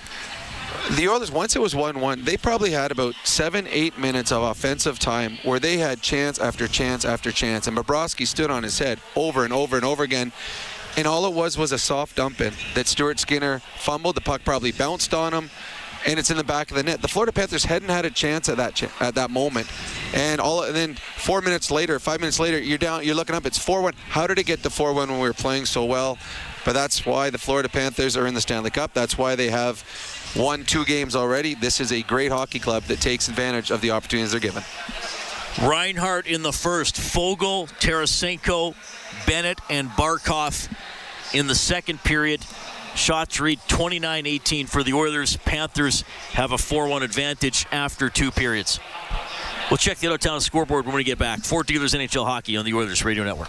Ready to score big on your outdoor space? It's game time with Park Landscaping. Transform your backyard into a winning arena with Park Landscaping's expert team. From design to maintenance of lush lawns and state-of-the-art synthetic turf to inviting pools and captivating water features, Park Landscaping will make your outdoor space the MVP. Don't sit on the sidelines. Get in the game with Park Landscaping. Call 780-486-2744 today or email info@parklandscaping.ca. Celebrating 70 years in the signage industry, William Huff Advertising is the most recognized name in the game. An in-house, one-stop shop for all of your design, print, and installation needs. William Huff provides quality graphic solutions for everyone. Here in our City of Champions and throughout the nation, they are the preferred signage partner entrusted by many of the biggest corporations, pro sports teams, and organizations to bring their identity to life.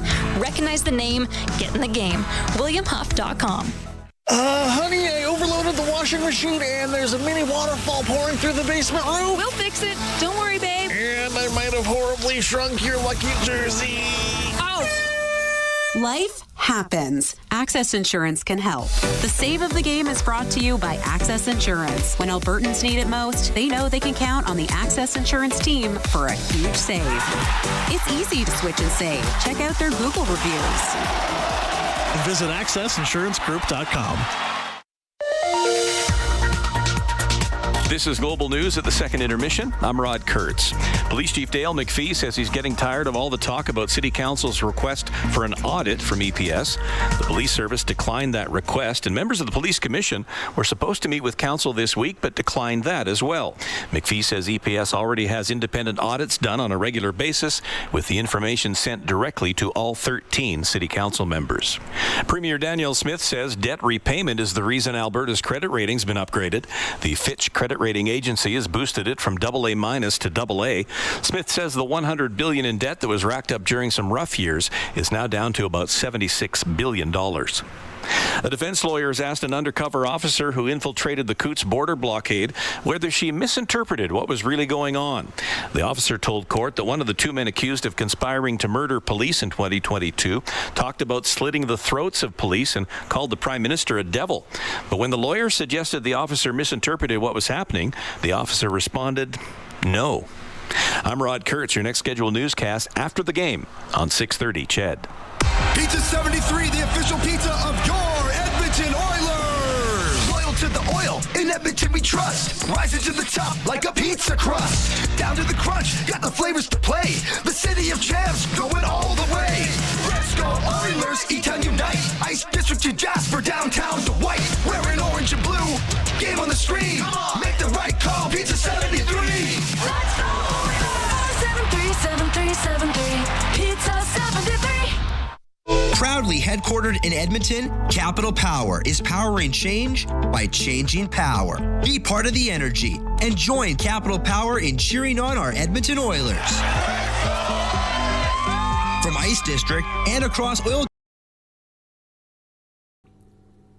Hey hockey fans, thank you for joining us once again here on Toronto Sports Insider for another NHL Stanley Cup Playoffs matchup. Thank you all for getting this chat fired up every single night. Keep up the good work and cheers to every single one of you. Make sure you guys hit that like button, share out the link. The best way to get more fans into the chat and make this party even more crazy is to share it out on Instagram, Twitter, Facebook, however you do your social media.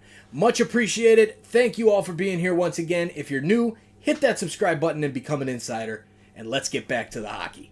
See you guys in the chat.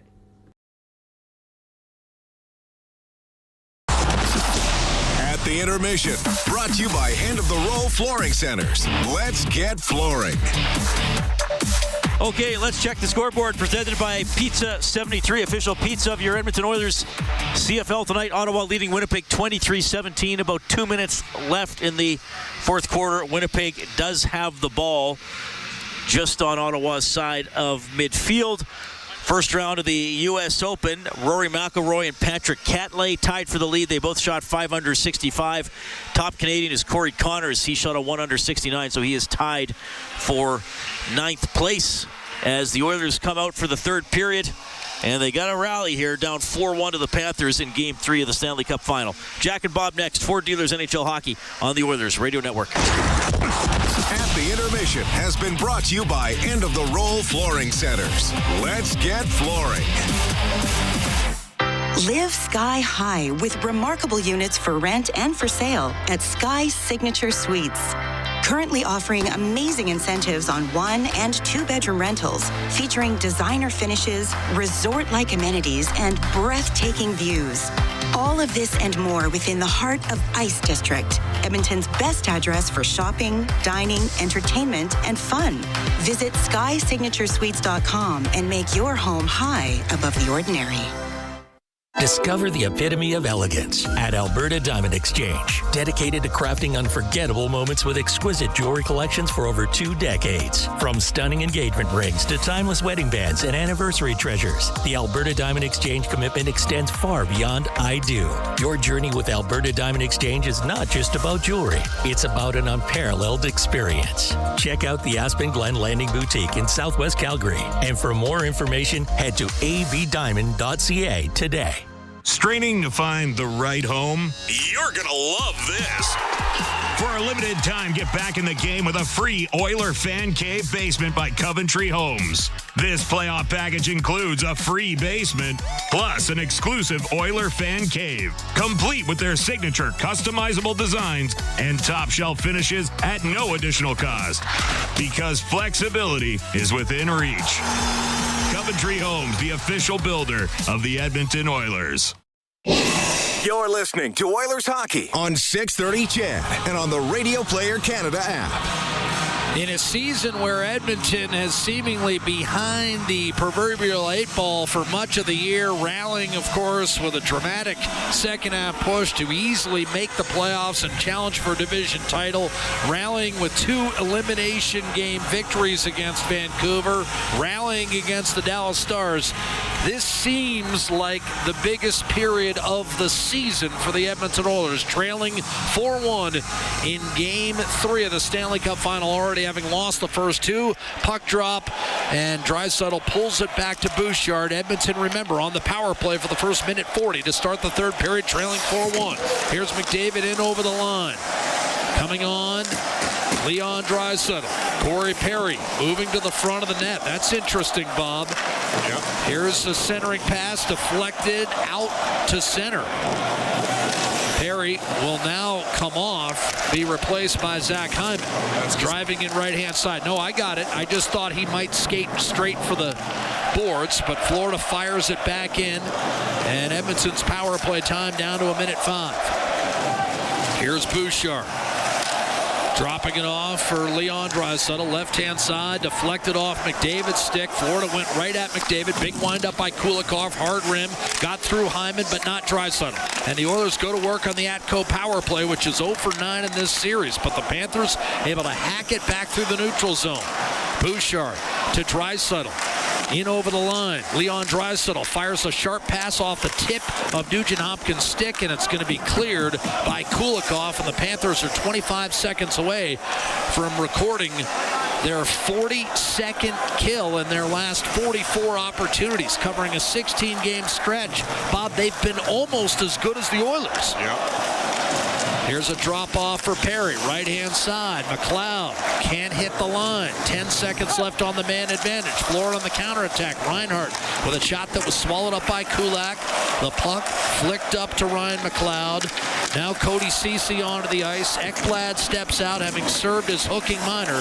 Ceci squeezed off the puck as he entered the zone. Florida back to 5-on-5. Sam Reinhart races over. Fogle on him. Barkov wheels it up the right-hand side and out.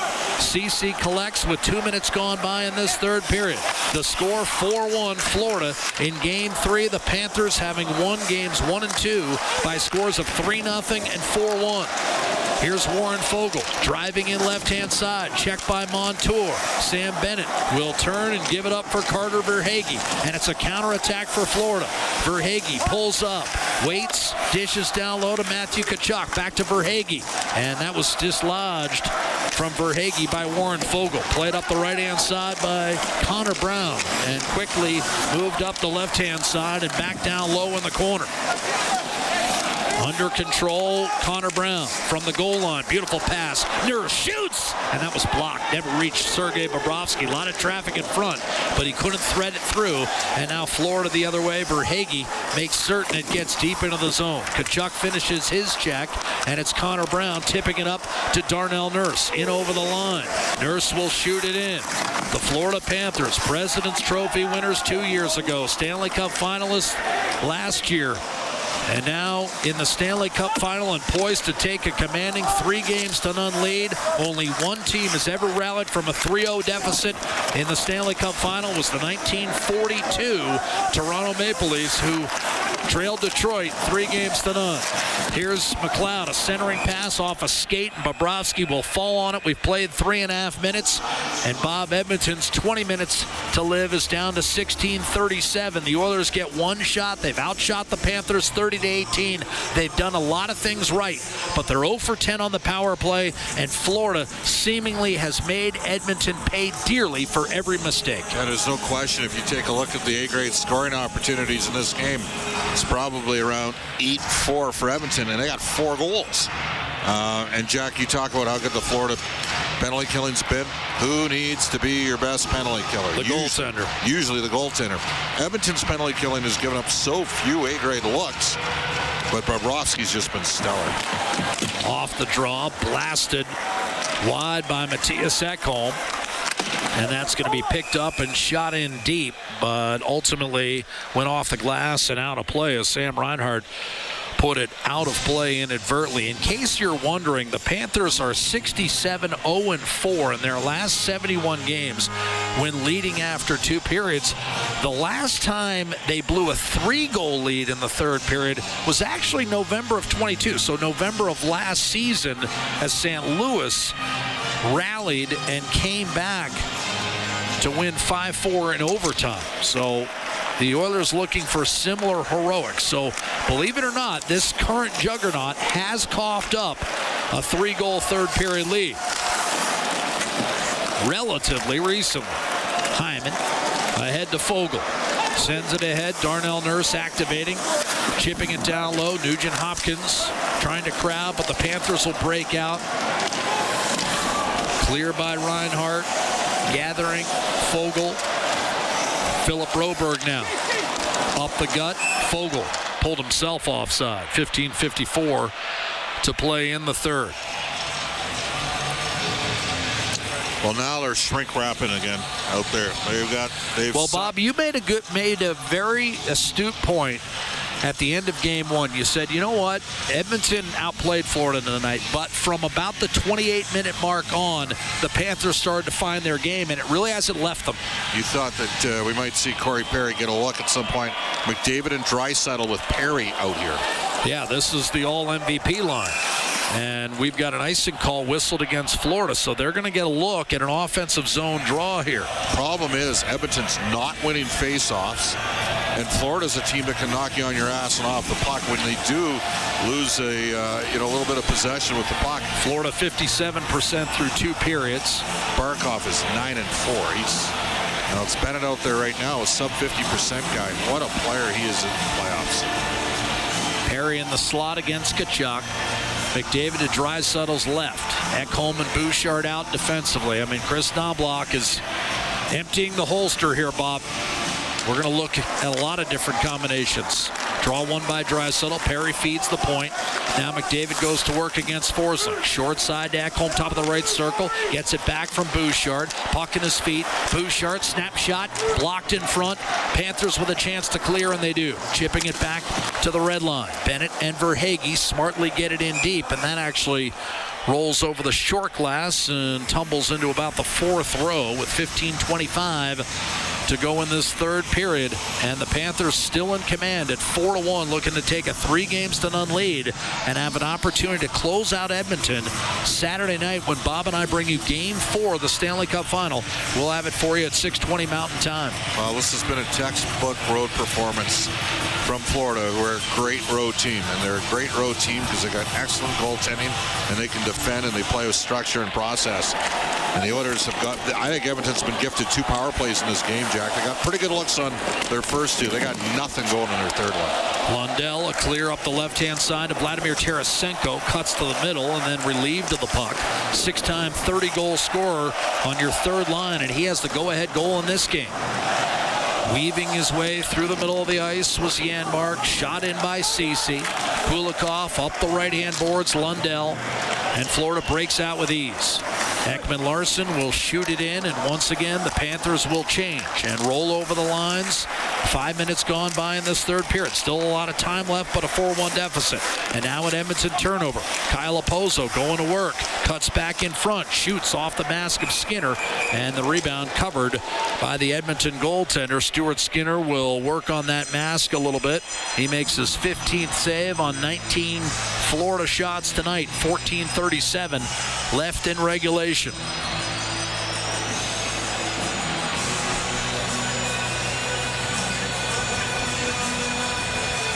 Panthers, when they won the President's Trophy, they had the misfortune of playing Tampa in the second round, lost in 6. And they loaded up that year, traded away a number 1 in 2022 and a number 1 in 2023 to get Sherratt and Giroux. And then they traded away a number 1 in 2024 to get Tkachuk. After the Oilers eliminated. That's worked out fairly well for them. I'd say face-off win. If you're Calgary, maybe don't trade with Florida anymore. Here's Broberg, right-hand side. Leon Draisaitl at center. In over the line. Puck hacked out of his feet. Broberg there to follow it up.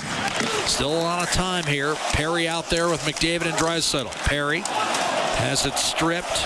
Chance for Verhaeghe to clear, can't get it done. Broberg sneakily down low to Corey Perry. This time he locates Darnell Nurse. Back to Perry within the trapezoid. Nurse left circle, a shot save. Bobrovsky, rebound, McDavid in front. Broberg fires and scores! Edmonton's back in the game. It's 4-2 with 13:58 to play. Philip Broberg's going to get a second goal. The Oilers work a short cycle. Corey Perry back behind the goal. He helped free the puck up. McDavid centered it to the short side. I'm trying to figure out. I think did that get him? I wonder did it either got Bobrovsky or did it hit a teammate in the back? Did it hit Perry in the back? Or did it hit Perry in the glove? No, it hit Bobrovsky's left glove and went in. It's a good goal. Broberg, his second of the postseason from McDavid. And we've got a game. 4-2, still lots of time remaining. And it's strange. Bobrovsky. Oh, no, it went off the elbow. It went off the elbow of his own player, Bobrovsky's own player. Whoever was tracking Perry, it might have gone off of Mikkola. I think it went off of Nico Mikkola's right elbow. That's how it found its way into the net. And there's a lesson in that. Just put it to the net. That wasn't even on net. It was toward the net. It went in off of Mikkola. Broberg from McDavid at 6:02. What is the delay here? Not sure, but very much game on here with lots of time left. I was just going to say, you'd like to get one before the 10-minute mark, and the Oilers do exactly that. This is taking an eternity. Is it? Are they saying it's from the confetti? Possible. Lundell, a face-off against Ryan Nugent-Hopkins. And obviously, with McDavid, Draisaitl, and Perry connecting on the goal that's brought Edmonton within 4-2, you're going to see that combo the rest of the game. Shoveled back towards center. Bouchard shrugged Luo Starine into the ice. Panthers are able to work it through the middle. Off the right-hand side, Zach Hyman will dump it in. Bobrovsky to cover with 13:39 to go in the third period. Not that you were considering it, but do not go anywhere. We got a lot of game left. Florida's lead is down to 4-2. We told you this team has coughed up a 3-goal third period lead as recently as November of 2022. We're back to Rogers Place with more live coverage of Game 3 of the Stanley Cup Final. Panthers up 4-2. The Oilers Radio Network. There's only one line of trucks that's outsold all others for 58 years. Only one with the available Power Boost hybrid engine on select models that delivers performance and efficiency. It's the truck that all others are measured by. You know the one. Tough this smart can only be called F-150. Right now, lease the 2024 F-150 STX with Black Appearance Package at 2.49% APR for up to 24 months with $4,800 down. That's just $228 bi-weekly. Visit your Alberta Ford store or Ford.ca for details. International Union of Operating Engineers, Local 955, is one of Alberta's largest and most diverse union locals in the province. Members work in everything from construction and maintenance to pipelines, renewables, healthcare, education, municipalities, and more. They are a big part of Alberta's past and will be a big part of Alberta's future. Apprenticeship, jobs, pension. That's IUOE Local 955. Visit joinustoday.ca to learn more, and let's go Oilers. From the biggest stadiums to the coziest holes in the wall. From house parties to porch hangs to pride celebrations. From your favorite fuzz shop to your local Indian spot. From noodle bars to sports bars to salsa bars. There's a Molson with your name on it. Canadian Ultra XL. Molson. Everyone in. Must be legal drinking age. Listen on air, online, and on the Radio Player Canada app. This is the Oilers Radio Network. Crowd most certainly back in the game as Edmonton is pulled within 4-2. Still a healthy 13:39 remain on the game clock. Game 3 of the Stanley Cup Final. The Oilers trailed 4-1 entering the final period. Failed to capitalize on a power play, but have pulled within 4-2 on Philip Broberg's second of the postseason. Also had one in the Dallas series, chipped in deep by Sam Reinhart. Now Evan Bouchard with a crowd roaring. Bouchard to center. He'll steer it in deep.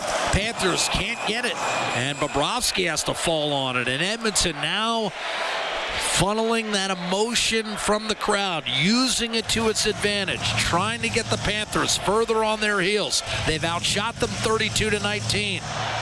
And Bobrovsky, for the first time on that little play, Bob, looked a little human as he let that puck get into the blue paint without kind of covering it much earlier.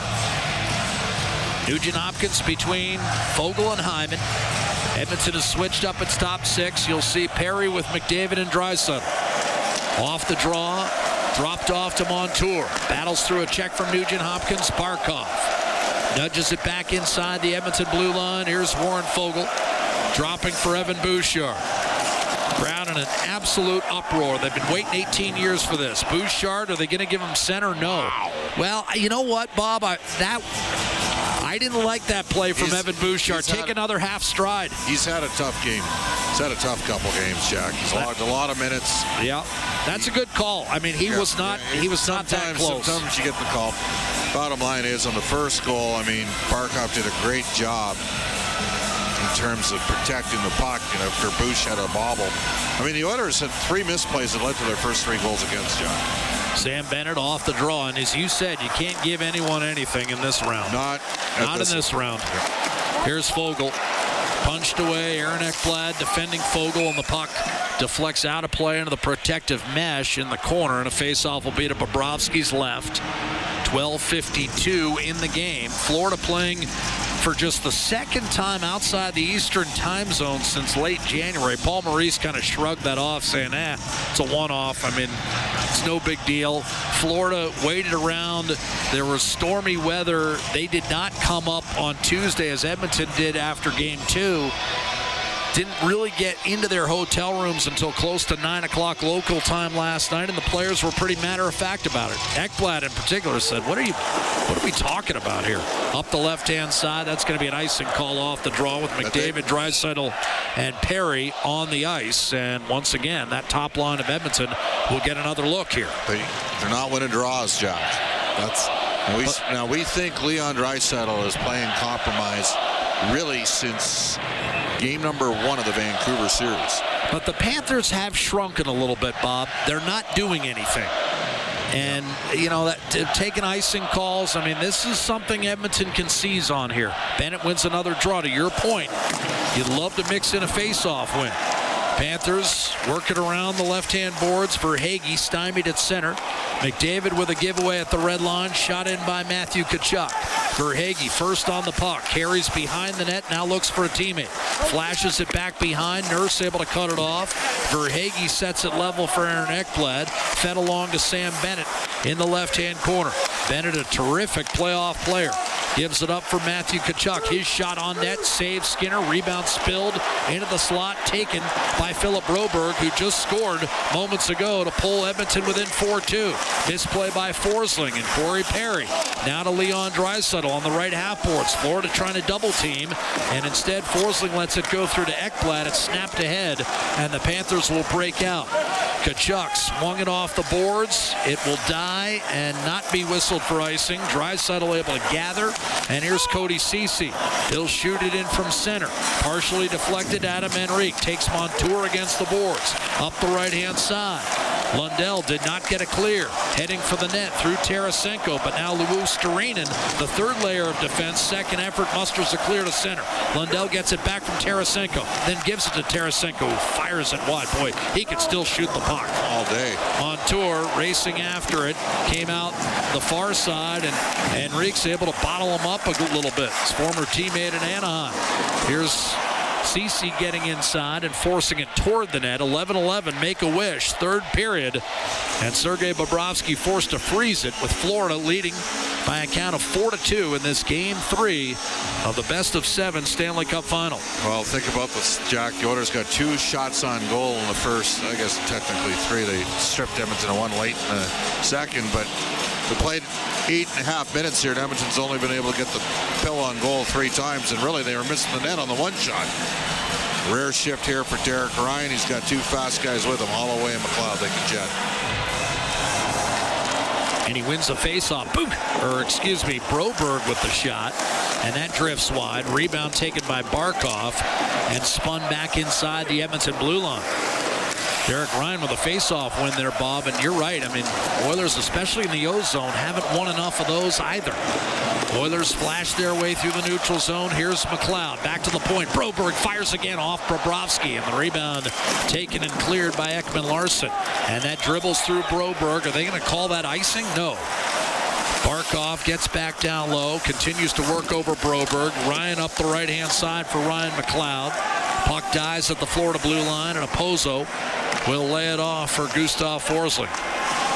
Opozo recalled, Bob, the 2013 series. We talked about that year earlier in that playoff round. He played Pittsburgh, and he remembers the Nassau Coliseum shaking and expected a similar atmosphere tonight in Edmonton with a much newer and nicer building. Although you and I love the broadcast location. Great place to call a game from, Jack. Here's Bouchard off the dump in. A shot by Tkachuk off a turnover from a sharp angle. And then Mikkola with a misplay, and the Oilers might have something here. Outlet pass. Hyman overran the play. And Fogle and Nugent-Hopkins will have to peel back onside as Bouchard hits Ekholm. He's denied entry at the Florida blue line. 9:45 remaining in the third. Panthers trying to lock this one down.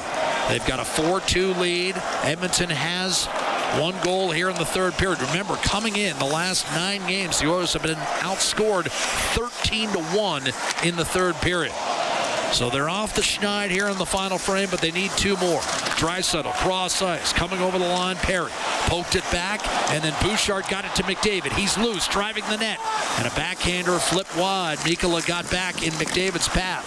Montour thunders in on the check, and the Panthers break out. Now it's a 2-on-1. Sam Reinhart tried to give it up. That was broken up. Tried to get it to Rodriguez. Kept alive by Barkov.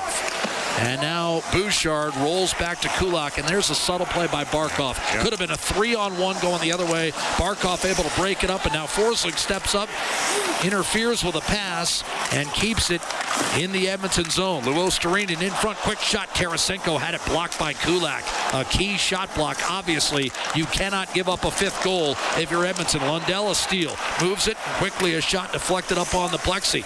And the Panthers all of a sudden have the Oilers a bit bottled up here over the last 40 seconds. Luostarinen gives way to Ekblad. It's swung around the boards with 8.5 minutes to go in regulation. And the Panthers leading the Edmonton Oilers 4-2 in Game 3. McDavid, Draisaitl, and Perry, they got to get off the ice. They got hemmed up in there pretty good. And they do get off the ice as Forsling takes a leisurely skate back in his own zone. Time running. Tkachuk made sure to get it in deep for Hagee. Hard pressure on Broberg. Up the right-hand side. Panthers swarming Matthias Janmark for Hagee. Digging. Raked free by Darnell Nurse, who had a second assist on the Broberg goal that has pulled Edmonton within 4-2. But here he just wallops it down the left-hand side. That'll be an icing call as the Panthers draw the whistle with 7:53 remaining in the third period of a game where Edmonton has outshot Florida 33-22. But trails by a count of 4-2, and at no point tonight have the Oilers held the lead.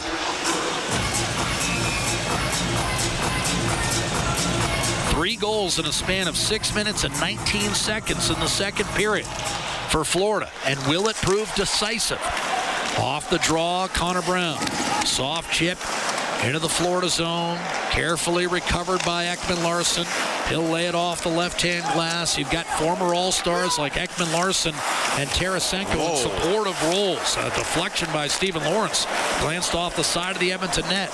And now Stenlund will put it down low. Lawrence keeps it for Kyle Opozo. He's checked by Enrique. Stenlund back to the point. Shot Montour and a save made. Stuart Skinner. Opozo is able to pull his stick free, get it to Stephen Lawrence. Wound along the inboards by Stenley. And this is an effective shift, Bob, turned in by Florida's fourth line. They've had 3 in a row. Edmonton hasn't been able to get anything going in the O-zone. Montour to Reinhart, flipped into the offensive zone as we go inside, 7 minutes to play. Matthias Janmark checked by Rodriguez, and now you've got Bouchard twisting it free. Janmark will have to reset. Florida determined to not let Edmonton attack them with speed, but Janmark will. Beautiful dish. Shot at Coleman. That was blocked at the last moment. They had a man going hard to the net, Zach Hyman, but it never got there. Shot from distance and a save by Skinner from the blue line against Evan Rodriguez. Florida wants a change. In the meantime, Nugent Hopkins against Tarasenko. He's forced to regroup. 6.5 minutes to play in the third period. 4-2. Florida over Edmonton. Oilers got a bounce for that second goal. Now they need another one. Tarasenko drops it inside the Edmonton blue line. Bouchard to Ekholm. Right-hand side for Hyman. Puck pulled free.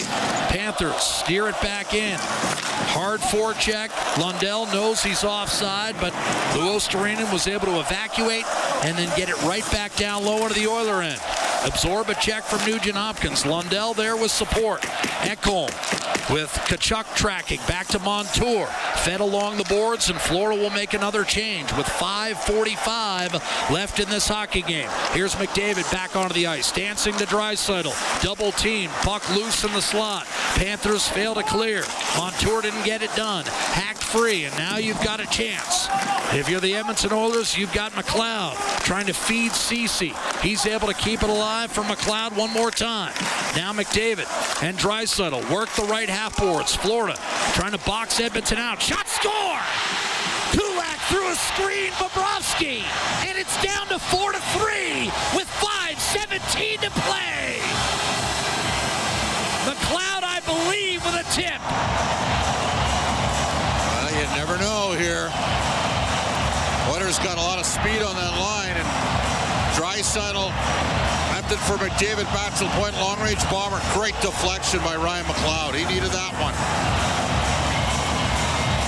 Game on, Jack. McDavid threw it out to Kulak, and what a tip by Ryan McLeod.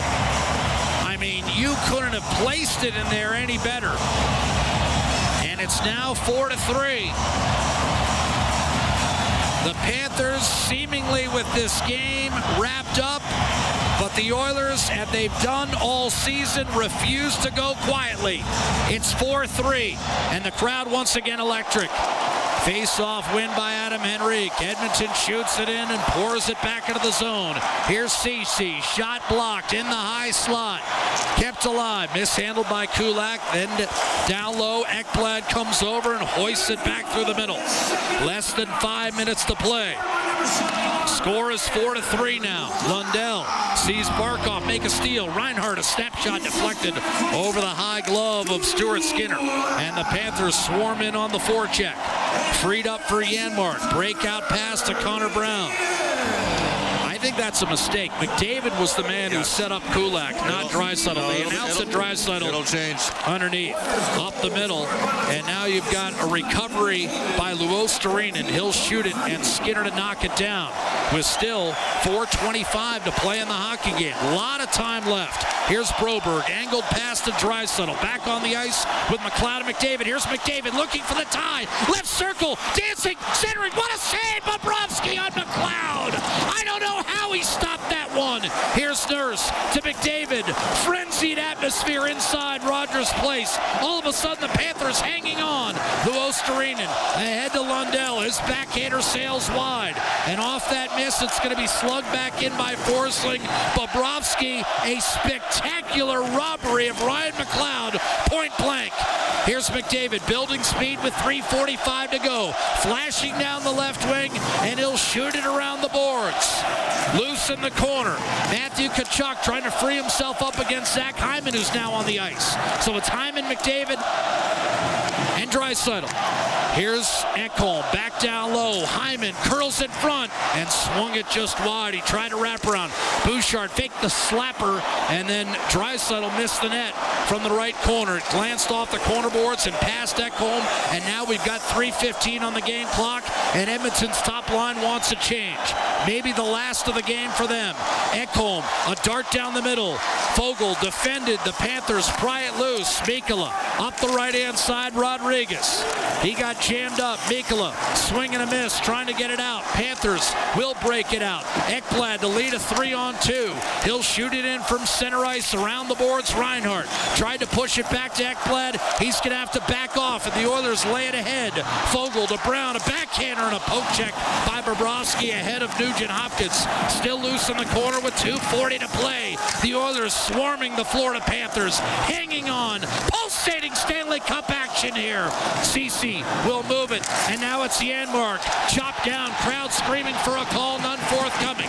Panthers have the puck, and moving up ice, and chipping it in deep was Evan Rodriguez. 2:15 to play, and the Oilers bring their top players out for a final burst. A turnover at center, shot back in by Lundell, grabbed by Kulak, whose shot was tipped in by McLeod moments ago, to turn this into an absolute carnival-like atmosphere. No icing. Panthers look to clear up the left-hand side. They get it done. Ceci moves it to Draisaitl, then rocketed back to Kulak with 1:55 to play in the hockey game. Game 3 of the Stanley Cup Final in the balance. Here's McDavid jitterbugging his way in, but offside with 1:49 to play in the third period. Florida 4, Edmonton 3.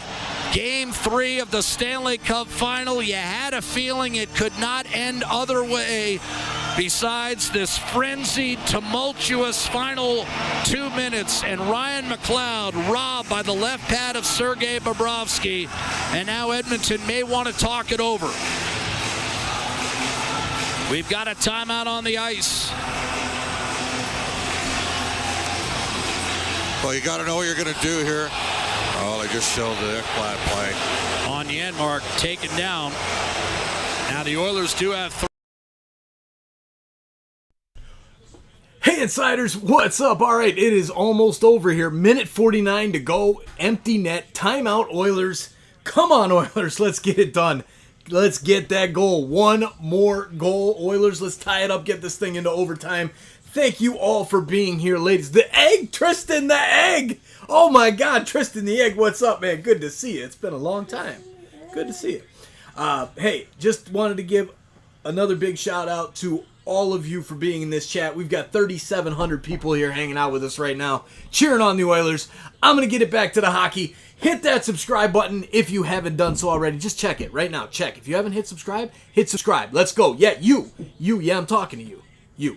Hockey. Anyways, hockey. Hands off to Ekholm with 1:40 to go. Game 3 of the Stanley Cup Final. It's Florida 4, Edmonton 3. Panthers trying to go up 3-0. The Oilers trying to complete a miraculous comeback here in the third period where they trailed 4-1. Bouchard to McDavid. He'll drop it off to Ekholm. Wound around. Draisaitl protects. Bouchard is able to maintain the zone. Back down low through McDavid, who then receives a pass from Hyman. Behind the net, disrupted by Ekblad, but there's Ekholm with 1:10 to play. A hard pass up to Nugent Hopkins. 6-on-5. Skinner is on the bench. Here's a shot. Deflected. Clubbed down the middle of the ice. Rolling wide of the net. Hit the post. And this will be icing against Florida as the Panthers missed by about half an inch from wrapping up Game 3. That did not miss by much. And we've seen some long-range empty netters from Florida already in this series. Now we've got a timeout coming. And it obviously starts with a face-off win for Edmonton. 61 seconds to go. Forsling fired it down the middle and just caught the outside of the left goalpost. And I can't help but think, Bob, about that women's Olympic gold medal battle where the U.S. kissed the post. Yep. With a chance to put Canada away. Team Canada rallied to tie, won the game and the gold medal in OT. Can the Oilers find a way to get the equalizer with the Florida Panthers that close to victory and a stranglehold on this Stanley Cup Final? Again, only once, 1942, as a team rallied from 3-0 down. So it's McDavid, it's Draisaitl, it's Nugent-Hopkins, it's Zach Hyman. Florida's won. It's Ekholm and Bouchard. 52.5% of the draws. 6 on 5. Well, Edmonton's been better in the third. Here's Draisaitl lining up. And he wins the faceoff against Reinhart cleanly. Ekholm, high slot, moves it to Nugent-Hopkins. Back to Ekholm. One-timer! Blocked, rebound, shot toward the net, and missing. And Barkov, that time, had lots of time, elected to go for the empty net. Got to get pucks and through. Missed badly, 50 seconds to go. Boy, will the Florida captain think about that, Bob. I mean, Barkov normally a little more poised there. 12-7 on draws, Jack. But it's not Barkov. It's Reinhart against Draisaitl. Righty against Reinhart won the faceoff. Ekblad shoots it hard up the right-handed glass. Florida pressure forces Edmonton to reload in the neutral zone. 40 seconds to play in Game 3. Bouchard followed up ice by Reinhart. The Oilers left to right, looking for the equalizer. Draisaitl hits the line with speed, lays it off, got chopped down, no penalty called. Florida freezes the puck along the end boards. It's chipped back to Bouchard. Hard pressure. Bouchard able to maintain. Now Ekblad freezing with 20 seconds to play. The Panthers had the puck trapped in the corner. The Oilers raking, digging, carving, chiseling, and finally freeing it up. Ekblad determined, 10 seconds, has it back trapped in the corner. The Oilers pull it free. It sails through the neutral zone, and Florida's going to hang on and win this game 4-3. And the Panthers have taken a 3-0 lead in this best-of-7 Stanley Cup final. And I have been critical of Aaron Ekblad in this series, Bob, but he played that final 30 seconds perfectly. I mean, he killed 30 seconds essentially by himself. At the end of the day, Jack, the Oilers only got 6 shots on goal here in the third period. They put pucks to the net from a couple defensemen and got some ricochets to get themselves back in a game. And I'm with you on Ekblad. I mean, the only thing I'd say is he's so strong there. You got to run him. And the Oilers couldn't, and he did a great job fending off pucks. And it's Hudson's Bay rules in the final minute. Yes. Right? And you might have gotten away with it. Oh, he didn't. It wasn't might have. Ekblad got away with a trip, and then he's not there to kill the remaining 30 seconds. So you know what? Ryan Lomberg and Nick Cousins among the healthy scratches for the Florida Panthers, greeting their teammates after a massive road win. It was a massive road win, but it's a massive road win because of one guy, and that's Sergei Bobrovsky. Because when this game was, Edmonton did a great job rallying. They had a hell of a third period. They got a couple goals. Well, you're going to have to score. There's a lesson in how they scored. Put the puck towards the net. And the reality of the situation is Florida has not given up. If you had told me, Jack, the Oilers would have 10 10 or 11 power plays now. They're 0 for 10. They're 0 for 10 in the series. Yes. That's a huge difference. But, Bob, I think your greater point is the one that we take away from this game. In the Stanley Cup final round, you can't hand out gimmies. And they gave 2 goals away. At least 2. I think you look at the execution on the 4-on-4 goal, and Bouchard has the puck. It was a difficult pass. Put him in a tough spot. But their guys can play too, is I think what you're saying. They've got a good foursome. They got a good foursome on the and they executed a great play. But after Foegele scores, you got all the momentum in the building, and you're taking it to him for 5 or 6 minutes. You can't. If you're Stuart Skinner, you can't give up the puck there to Luostarinen, and it's an easy tap in for Tarasenko. And then on the heels of that, 4 minutes later, Darnell Nurse turns the puck over in a tight confine against a guy that can really make plays. Matthew Tkachuk can really make plays, and he freed it up for Bennett open look. And then they executed another with their top end guys on the ice. A tremendous 4-way passing play to create the 4-1 goal. So, look, they made 2 great plays to score 2 even-strength beauties, but the Oilers handed them 2 goals in this game. And if they don't hand them the 2 goals in this game, they win the game. And therein lies the rub for Edmonton. So now they're in a world of hurt. They're down 3-0. Now, can they build on the third period that they had here and got a couple goals? I actually didn't mind. I mean, look at their second period. I think the point you're making is Florida's cashed in on Edmonton's mistakes, and when the Panthers have made blunders in their own end, Sergei Bobrovsky seemingly has bailed them out every time. Yep. I mean, and you're right. They got Edmonton did get a couple in the third, so you break through a little bit. You get 3 past them, and I think that's the point you're making. But I also think it's fair to say that, I mean, in 2 of the 3 games, the Oilers haven't been outplayed by the Panthers. It's been Bob. It's been Sergei Bobrovsky. Bobbed again. Bobbed again. I know what it's like to be bobbed. In any event. It's only happened about 1,200 times over the last 14 seasons. We are getting up there all of a sudden. What about Game 4? I mean, you outshoot this club 35-23. You did what you need. You do a lot of things right. Are there substitutions or lineup changes to be made that you'd strongly consider if you're Chris Donald? I'd roll back the same lineup. Okay. You had 35 shots on goal in this game. Yeah. You played good. And just manage the puck better. Yeah. It sucks for Oilers fans to hear this. I'm going to tell you right now, Skinner's going to handle a puck better in 2 years from now than he does right now.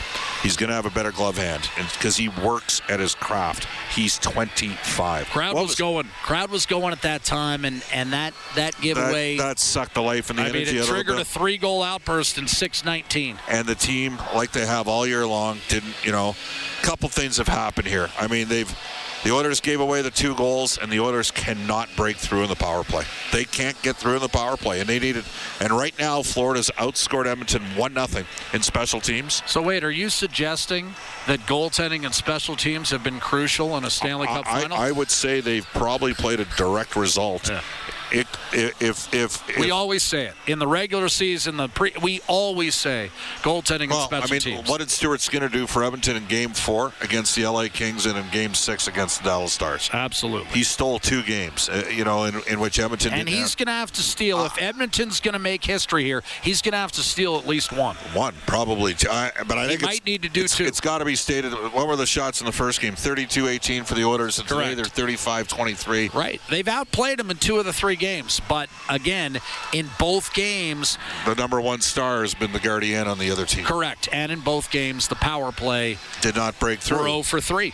And both games 0 for 3, and again, it's not. You have to live with that in the sense that ultimately 5-on-5 play is going to push you over the top, but in a tight series where there's not much separation, a power play can make the difference. Think of the sequence where McDavid tries to jam it through the wickets.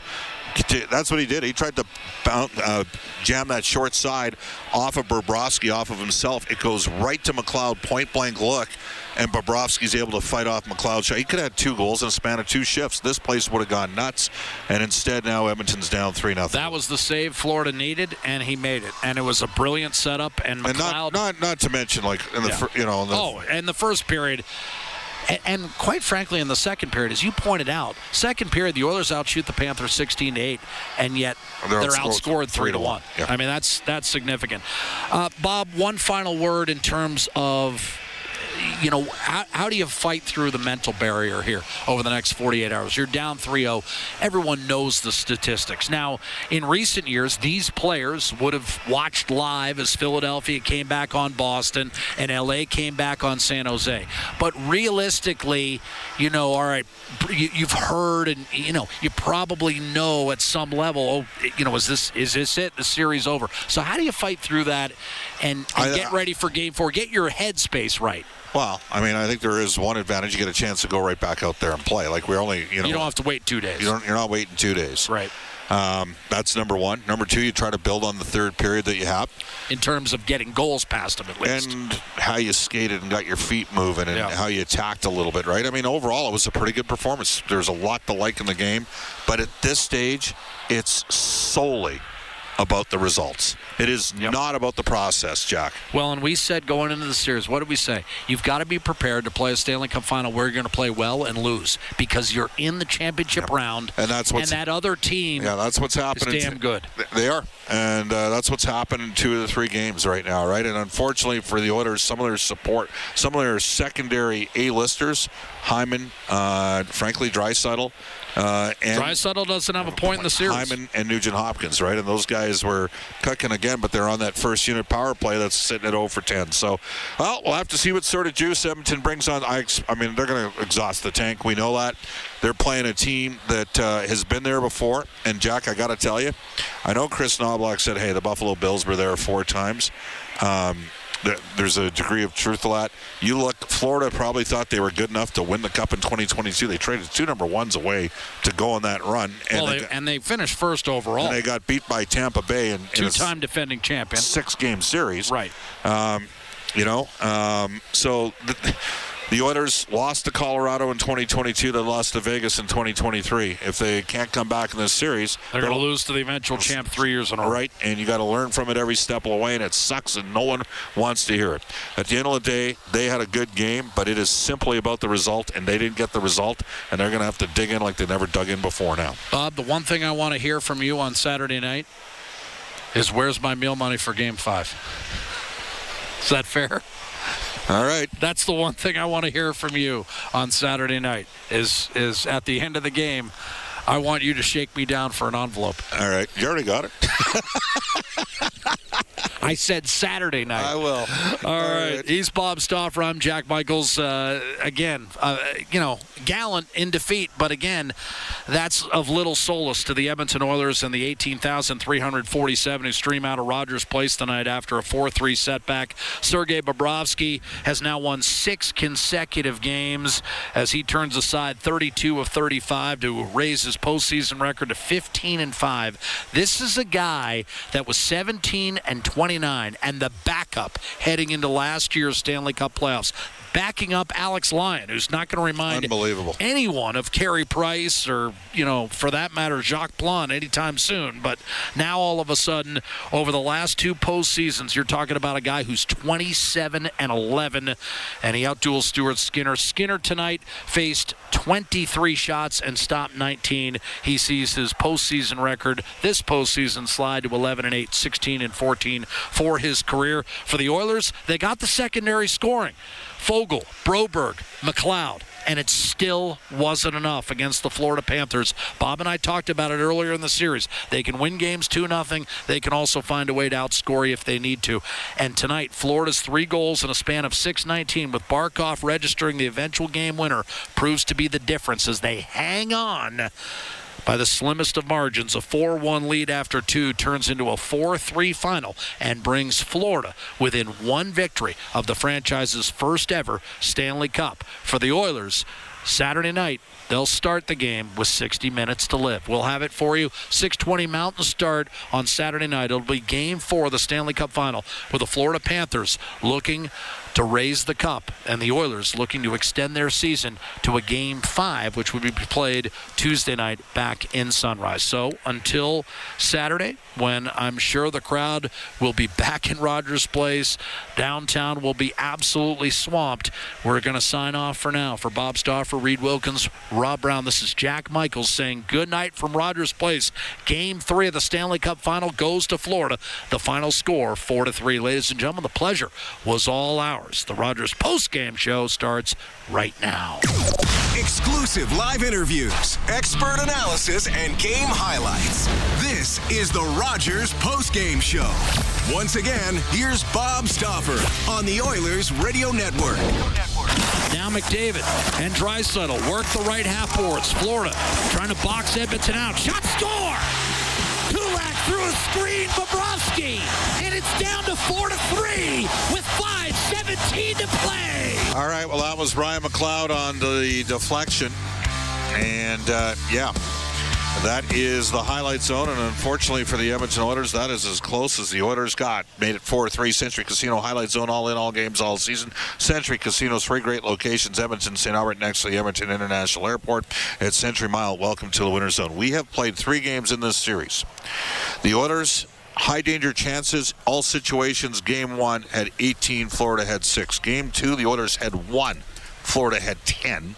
Tonight, 11-10. This is in all situations. It includes power plays and those things. So overall, the Oilers have had 30.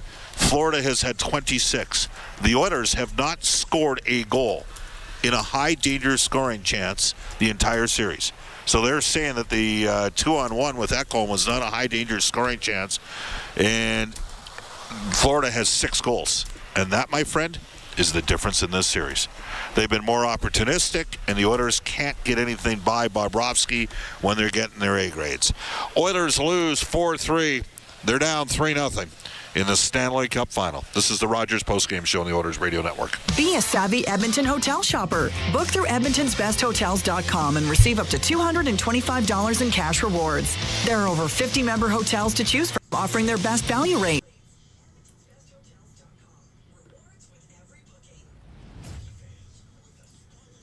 What's up, insiders? Just going to jump in here. Going to let the post game run as long as possible, but I just wanted to say thank you all for being here. We are over 65,000 views so far and counting here tonight, actually closer to 67.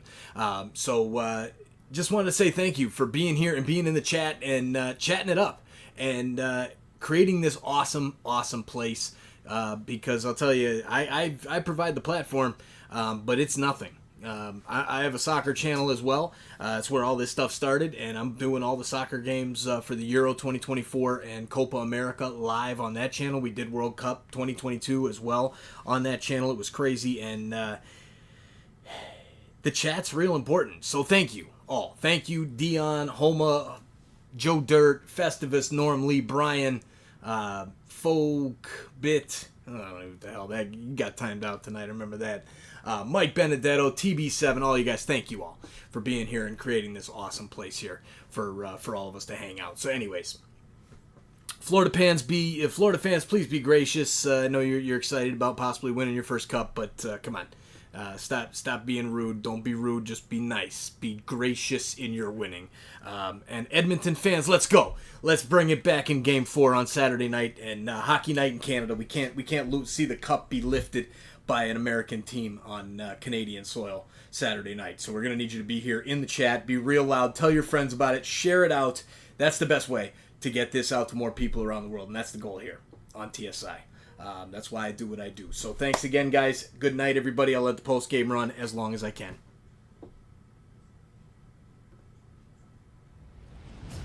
Brendan Escott, Oilers Radio Network. And this is the Rogers post-game show, Legacy Heating and Cooling broadcast booth, and we bring our order inside the game analyst, Rob Brown. Rob, it's simple. Can't be Santa Claus. Can't be sitting there handing them goals. And after the Oilers got a brilliant effort from a support player, Warren Fogle, on a breakaway goal to make it 1-1, Edmonton handed the Florida Panthers the second and third goal. It was too much to overcome tonight. Well, yeah, there's big mistakes by the Oilers and incredible goaltending by Bobrovsky. Those are the big reasons that the Oilers right now are down 3-0 in this series.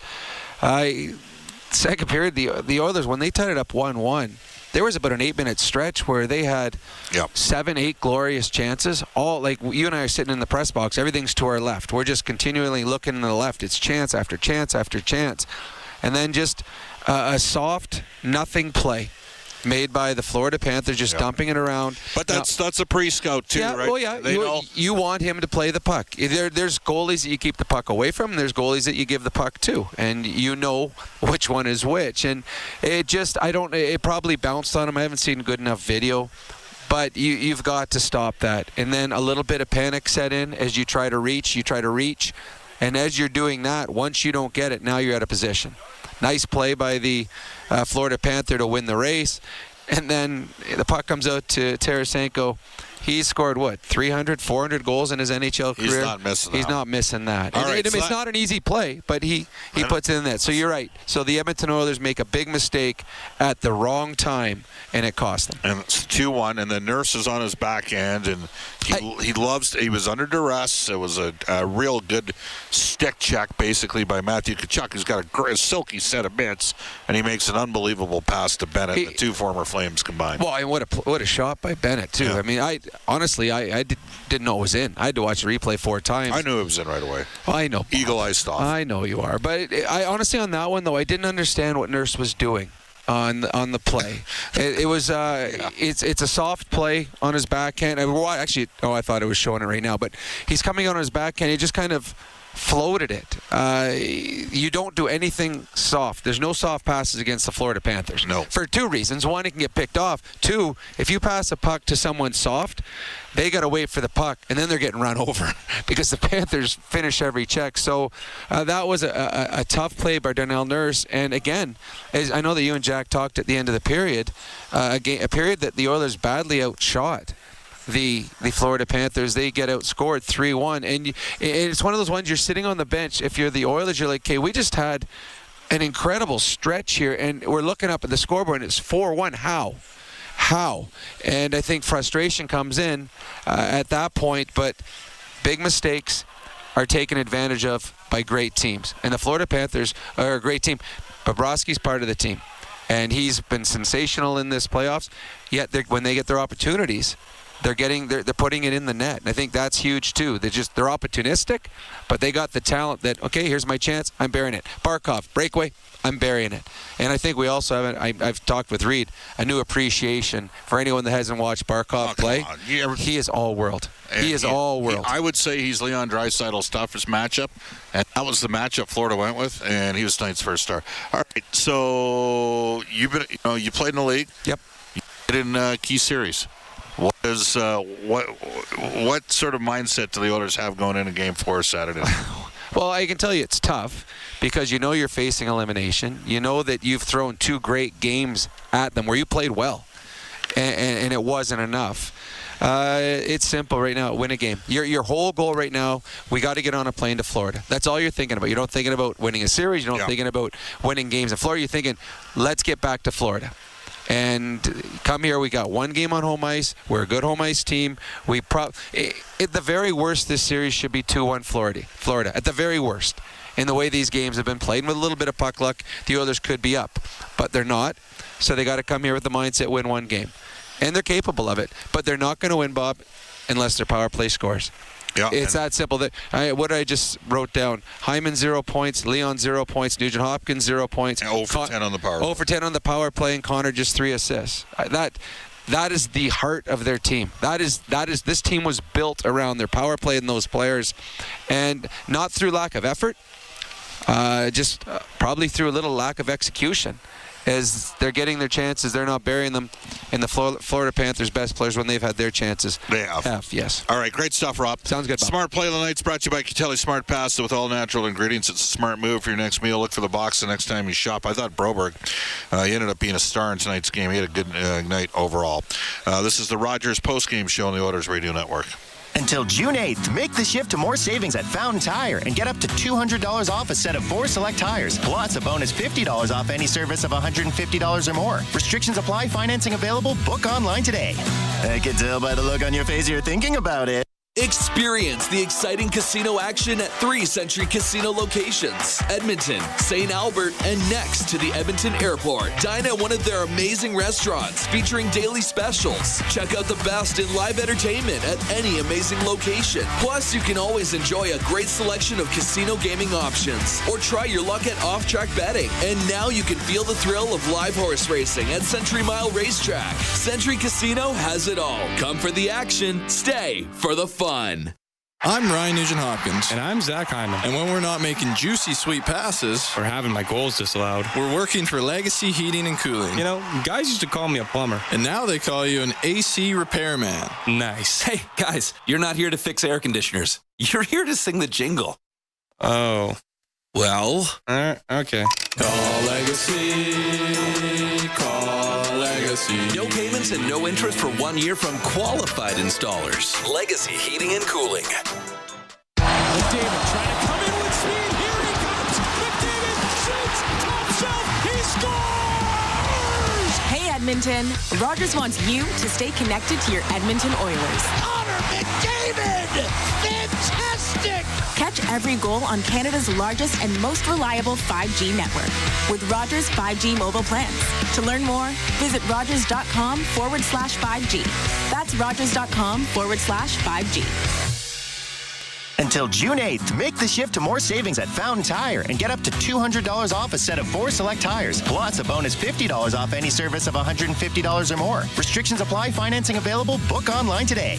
I can tell by the look on your face you're thinking about it. This is the Rogers Postgame Show on the Oilers Radio Network. All right, welcome back, everybody. Rogers Postgame Show, Pizza 73 out-of-town scoreboard. Pizza 73 is the official pizza of the Edmonton Oilers. And, of course, bottom line here is there's no other games in the NHL tonight because these are the last two teams playing. We will tell you the Calder Cup final is set. It will be Hershey against Coachella Valley. I swear those teams have played before. Hershey is coached by former Oilers head coach Todd Nelson. This is the Rogers Postgame Show on the Oilers Radio Network. Hey parents, do you work in downtown Edmonton? Childcare is hard to find, but at Kepler Academy, inside Sun Life Place, we still have some space for children 12 months to 6 years old.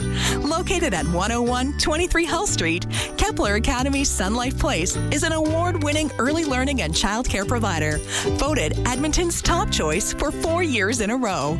Visit KeplerAcademy.ca. Mention this ad and your registration fees will be waived. Get ready to live sky high.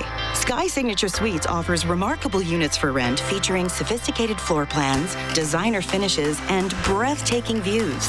Experience resort-like amenities including a full-time concierge, yoga and fitness studios, golf simulator, plus indoor and outdoor lounges for you to live your best life. Visit SkySignatureSuites.com and make your home high above the ordinary. Ready to score big on your outdoor space? It's game time with Park Landscaping. Transform your backyard into a winning arena with Park Landscaping's expert team. From design to maintenance of lush lawns and state-of-the-art synthetic turf to inviting pools and captivating water features, Park Landscaping will make your outdoor space the MVP. Don't sit on the sidelines. Get in the game with Park Landscaping. Call 780-486-2744 today or email info@parklandscaping.ca. The Molson Cup Pre-Stars presented by Molson Canadian, whether it's Canadian Ultra, Export, or Excel. There's a Molson with your name on it. Now, we did not pick the Stars tonight. I just want to establish that. The Oilers gave away 2 goals in this game. Stuart Skinner would tell you he's got to make a better play. Darnell Nurse would tell you he's got to make a better play. Yeah, Florida made some good plays, but they can't hand them goals. Philip Roberg for the Oilers picked up a second goal of the playoff season, tonight's third star. Sam Reinhart had a goal and an assist. He's tonight's second star. And Sasha Barkov, he is tonight's first star for the Florida Panthers with a goal and an assist. Rogers postgame show is heard following each of our NHL broadcasts. Game 4 Stanley Cup Finals, 6 o'clock Saturday night Mountain Standard Time. For my play-by-play partners, Jack Michaels, along with Cam Moon, Rob Brown, Reed Wilkins, Brendan Escott, studio producers Kellen Kennedy at the helm tonight, and Angie Quinnell, and our ace engineer Troy Bowler. Bob Stopper saying so long from the Stanley Cup Final. Florida has built up a 3-0 lead in the best-of-7 series by virtue of a 4-3 performance as Sergei Bobrovsky makes 32 saves. So long, everybody. You've been listening to NHL Play-by-Play on SiriusXM. Head over to SiriusXM NHL Network Radio, SiriusXM 91. For the Internet 931, Panthers on Sirius 161, XM 219, and Internet 932. National feed on Sirius XM and Internet channels 91. I'm Frank Trachtenberg with your Sirius XM NHL schedule for Thursday, June the 13th. All times are Eastern, and please remember, all games, times, and channels are subject to change. Check SiriusXM.com for the latest updates. In the NHL playoffs, it's Game 3 of the Stanley Cup Finals with the Edmonton Oilers taking on the Florida Panthers. Puck drops at 8 p.m. with the Oilers on Sirius 162, XM 220, and Internet 931. Panthers on Sirius 161, XM 219, and Internet 932. National feed on Sirius XM and Internet channels 91. I'm Frank Trachtenberg with your Sirius XM NHL schedule for Thursday, June the 13th. All times are Eastern, and please remember, all games, times, and channels are subject to change. Check SiriusXM.com for the latest updates.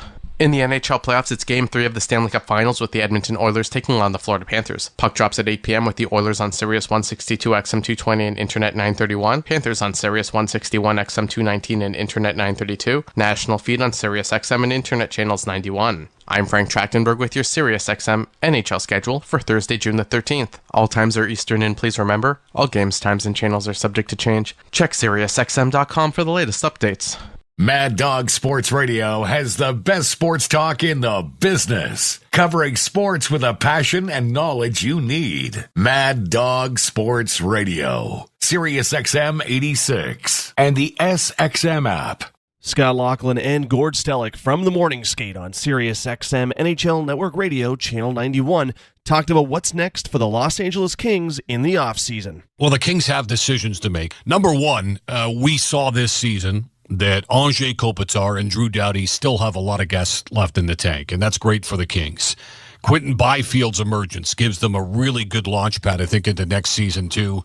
Now we know he's a full-time National Hockey Leaguer. Now we know he has the potential to get better and better and better based upon where he was drafted. This is what they expected. And yet they've got question marks.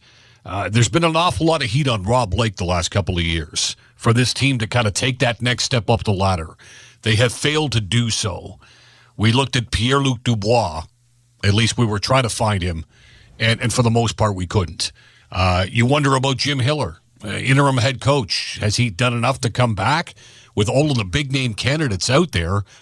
A lot of questions. Where would you start if you're Los Angeles? If we're assuming Rob Blake is going to continue on to call the shots from the front office standpoint, what do you do if you're Los Angeles? What's the number one priority? Okay, well, we talked about the goaltending, and the coaching is going to get addressed by everybody. I mean, coaches are just they're not a dime a dozen, but they've been treated like they're dime a dozen in a lot of situations this past year.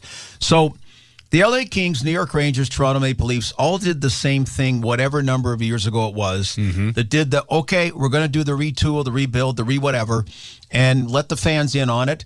All of them got high draft picks. They did get Byfield second overall.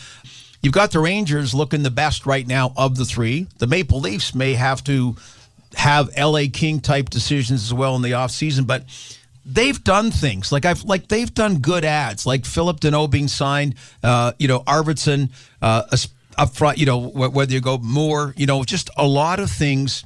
I think that they can look at it that if you get the goaltending, let's see where we go from there, and then little tweaking. So what I'm saying is I don't see a big retool or rebuild being what the Kings are going to do this offseason. We said, look, if the Kings are looking to upgrade in one area going into the offseason, it's got to be goaltending. And I'm not saying it's all on David Riddick. I'm not saying it's all on Cam Talbot, but you need better than that. And it's just tough to chase the game. If you're Los Angeles and you're trying to get to your game and get to your identity, the first goal means so much. Well, two teams that made the playoffs last year, New Jersey and Los Angeles. When you make the playoffs, you expect to make it the next year, and that was a very reasonable expectation. One of the two did, but your goaltending's not good enough. And Tom Fitzgerald did address it, too late for Lindy Ruff, but he did address it in Jersey, and then did get Jake Allen late to maybe arguably give them good enough goaltending. A few months earlier, that good enough goaltending maybe could have made a difference for them. And you're right about the LA Kings just been a funny animal about their goaltending. I mean, Jonathan Quick for so many years, and then flashes in the pan that quickly dissipate. And Vegas is a great example. I know they're down 3-2, but they won with Logan Thompson and Aiden Hill. Okay, there's no wow factor with all due respect to both of them. That was good enough goaltending to win a Stanley Cup, and that, to your point, at a minimum, is what the Los Angeles Kings need to do. MLB Network Radio is your home for 24/7 baseball talk, featuring on-site coverage of every major event from spring training through the World Series and expert analysis from former general managers and players. SiriusXM, Channel 89. I'm Frank Trachtenberg with your SiriusXM NHL schedule for Thursday, June the 13th. All times are Eastern, and please remember, all games, times, and channels are subject to change. Check SiriusXM.com for the latest updates. In the NHL playoffs, it's Game 3 of the Stanley Cup Finals with the Edmonton Oilers taking on the Florida Panthers. Puck drops at 8 p.m. with the Oilers on Sirius 162 XM220 and Internet 931, Panthers on Sirius 161 XM219 and Internet 932, national feed on Sirius XM and Internet channels 91. I'm Frank Trachtenberg with your SiriusXM NHL schedule for Thursday, June the 13th. All times are Eastern, and please remember, all games, times, and channels are subject to change. Check SiriusXM.com for the latest updates. In the NHL playoffs, it's Game 3 of the Stanley Cup Finals with the Edmonton Oilers taking on the Florida Panthers. Puck drops at 8 p.m. with the Oilers on Sirius 162 XM220 and Internet 931, Panthers on Sirius 161 XM219 and Internet 932, national feed on Sirius XM and Internet channels 91. I'm Frank Trachtenberg with your SiriusXM NHL schedule for Thursday, June the 13th. All times are Eastern, and please remember, all games, times, and channels are subject to change. Check SiriusXM.com for the latest updates. In the NHL playoffs, it's Game 3 of the Stanley Cup Finals with the Edmonton Oilers taking on the Florida Panthers. Puck drops at 8 p.m. with the Oilers on Sirius 162 XM220 and Internet 931, Panthers on Sirius 161 XM219 and Internet 932, national feed on Sirius XM and Internet channels 91. I'm Frank Trachtenberg with your Sirius XM NHL schedule for Thursday, June the 13th. All times are Eastern, and please remember, all games, times, and channels are subject to change. Check SiriusXM.com for the latest updates. In the NHL playoffs, it's Game 3 of the Stanley Cup Finals with the Edmonton Oilers taking on the Florida Panthers. Puck drops at 8 p.m. with the Oilers on Sirius 162 XM220 and Internet 931, Panthers on Sirius 161 XM219 and Internet 932, national feed on Sirius XM and Internet channels 91. I'm Frank Trachtenberg with your Sirius XM NHL schedule for Thursday, June the 13th. All times are Eastern, and please remember, all games, times, and channels are subject to change. Check SiriusXM.com for the latest updates. On the court and off, your home for the NBA is SiriusXM. Follow all the drama as your favorite team vies for it all. SiriusXM NBA Radio, SiriusXM 86. In the summer of 1997, the New York Rangers tried to sign away Joe Sakic from the Colorado Avalanche, and owner of the Avs at that time, Charlie Lyons, had 7 days to figure out how to keep Sakic. Stopping by SiriusXM NHL Network Radio on Channel 91, Lyons was on to talk with Steve Kouleas from the Power Play about his initial reaction to the news of New York offering Sakic $15 million up front in their deal.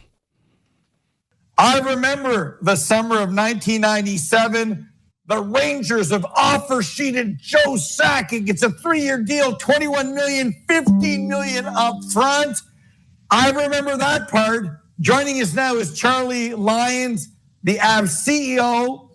The big honcho at the time joins me on the Power Play.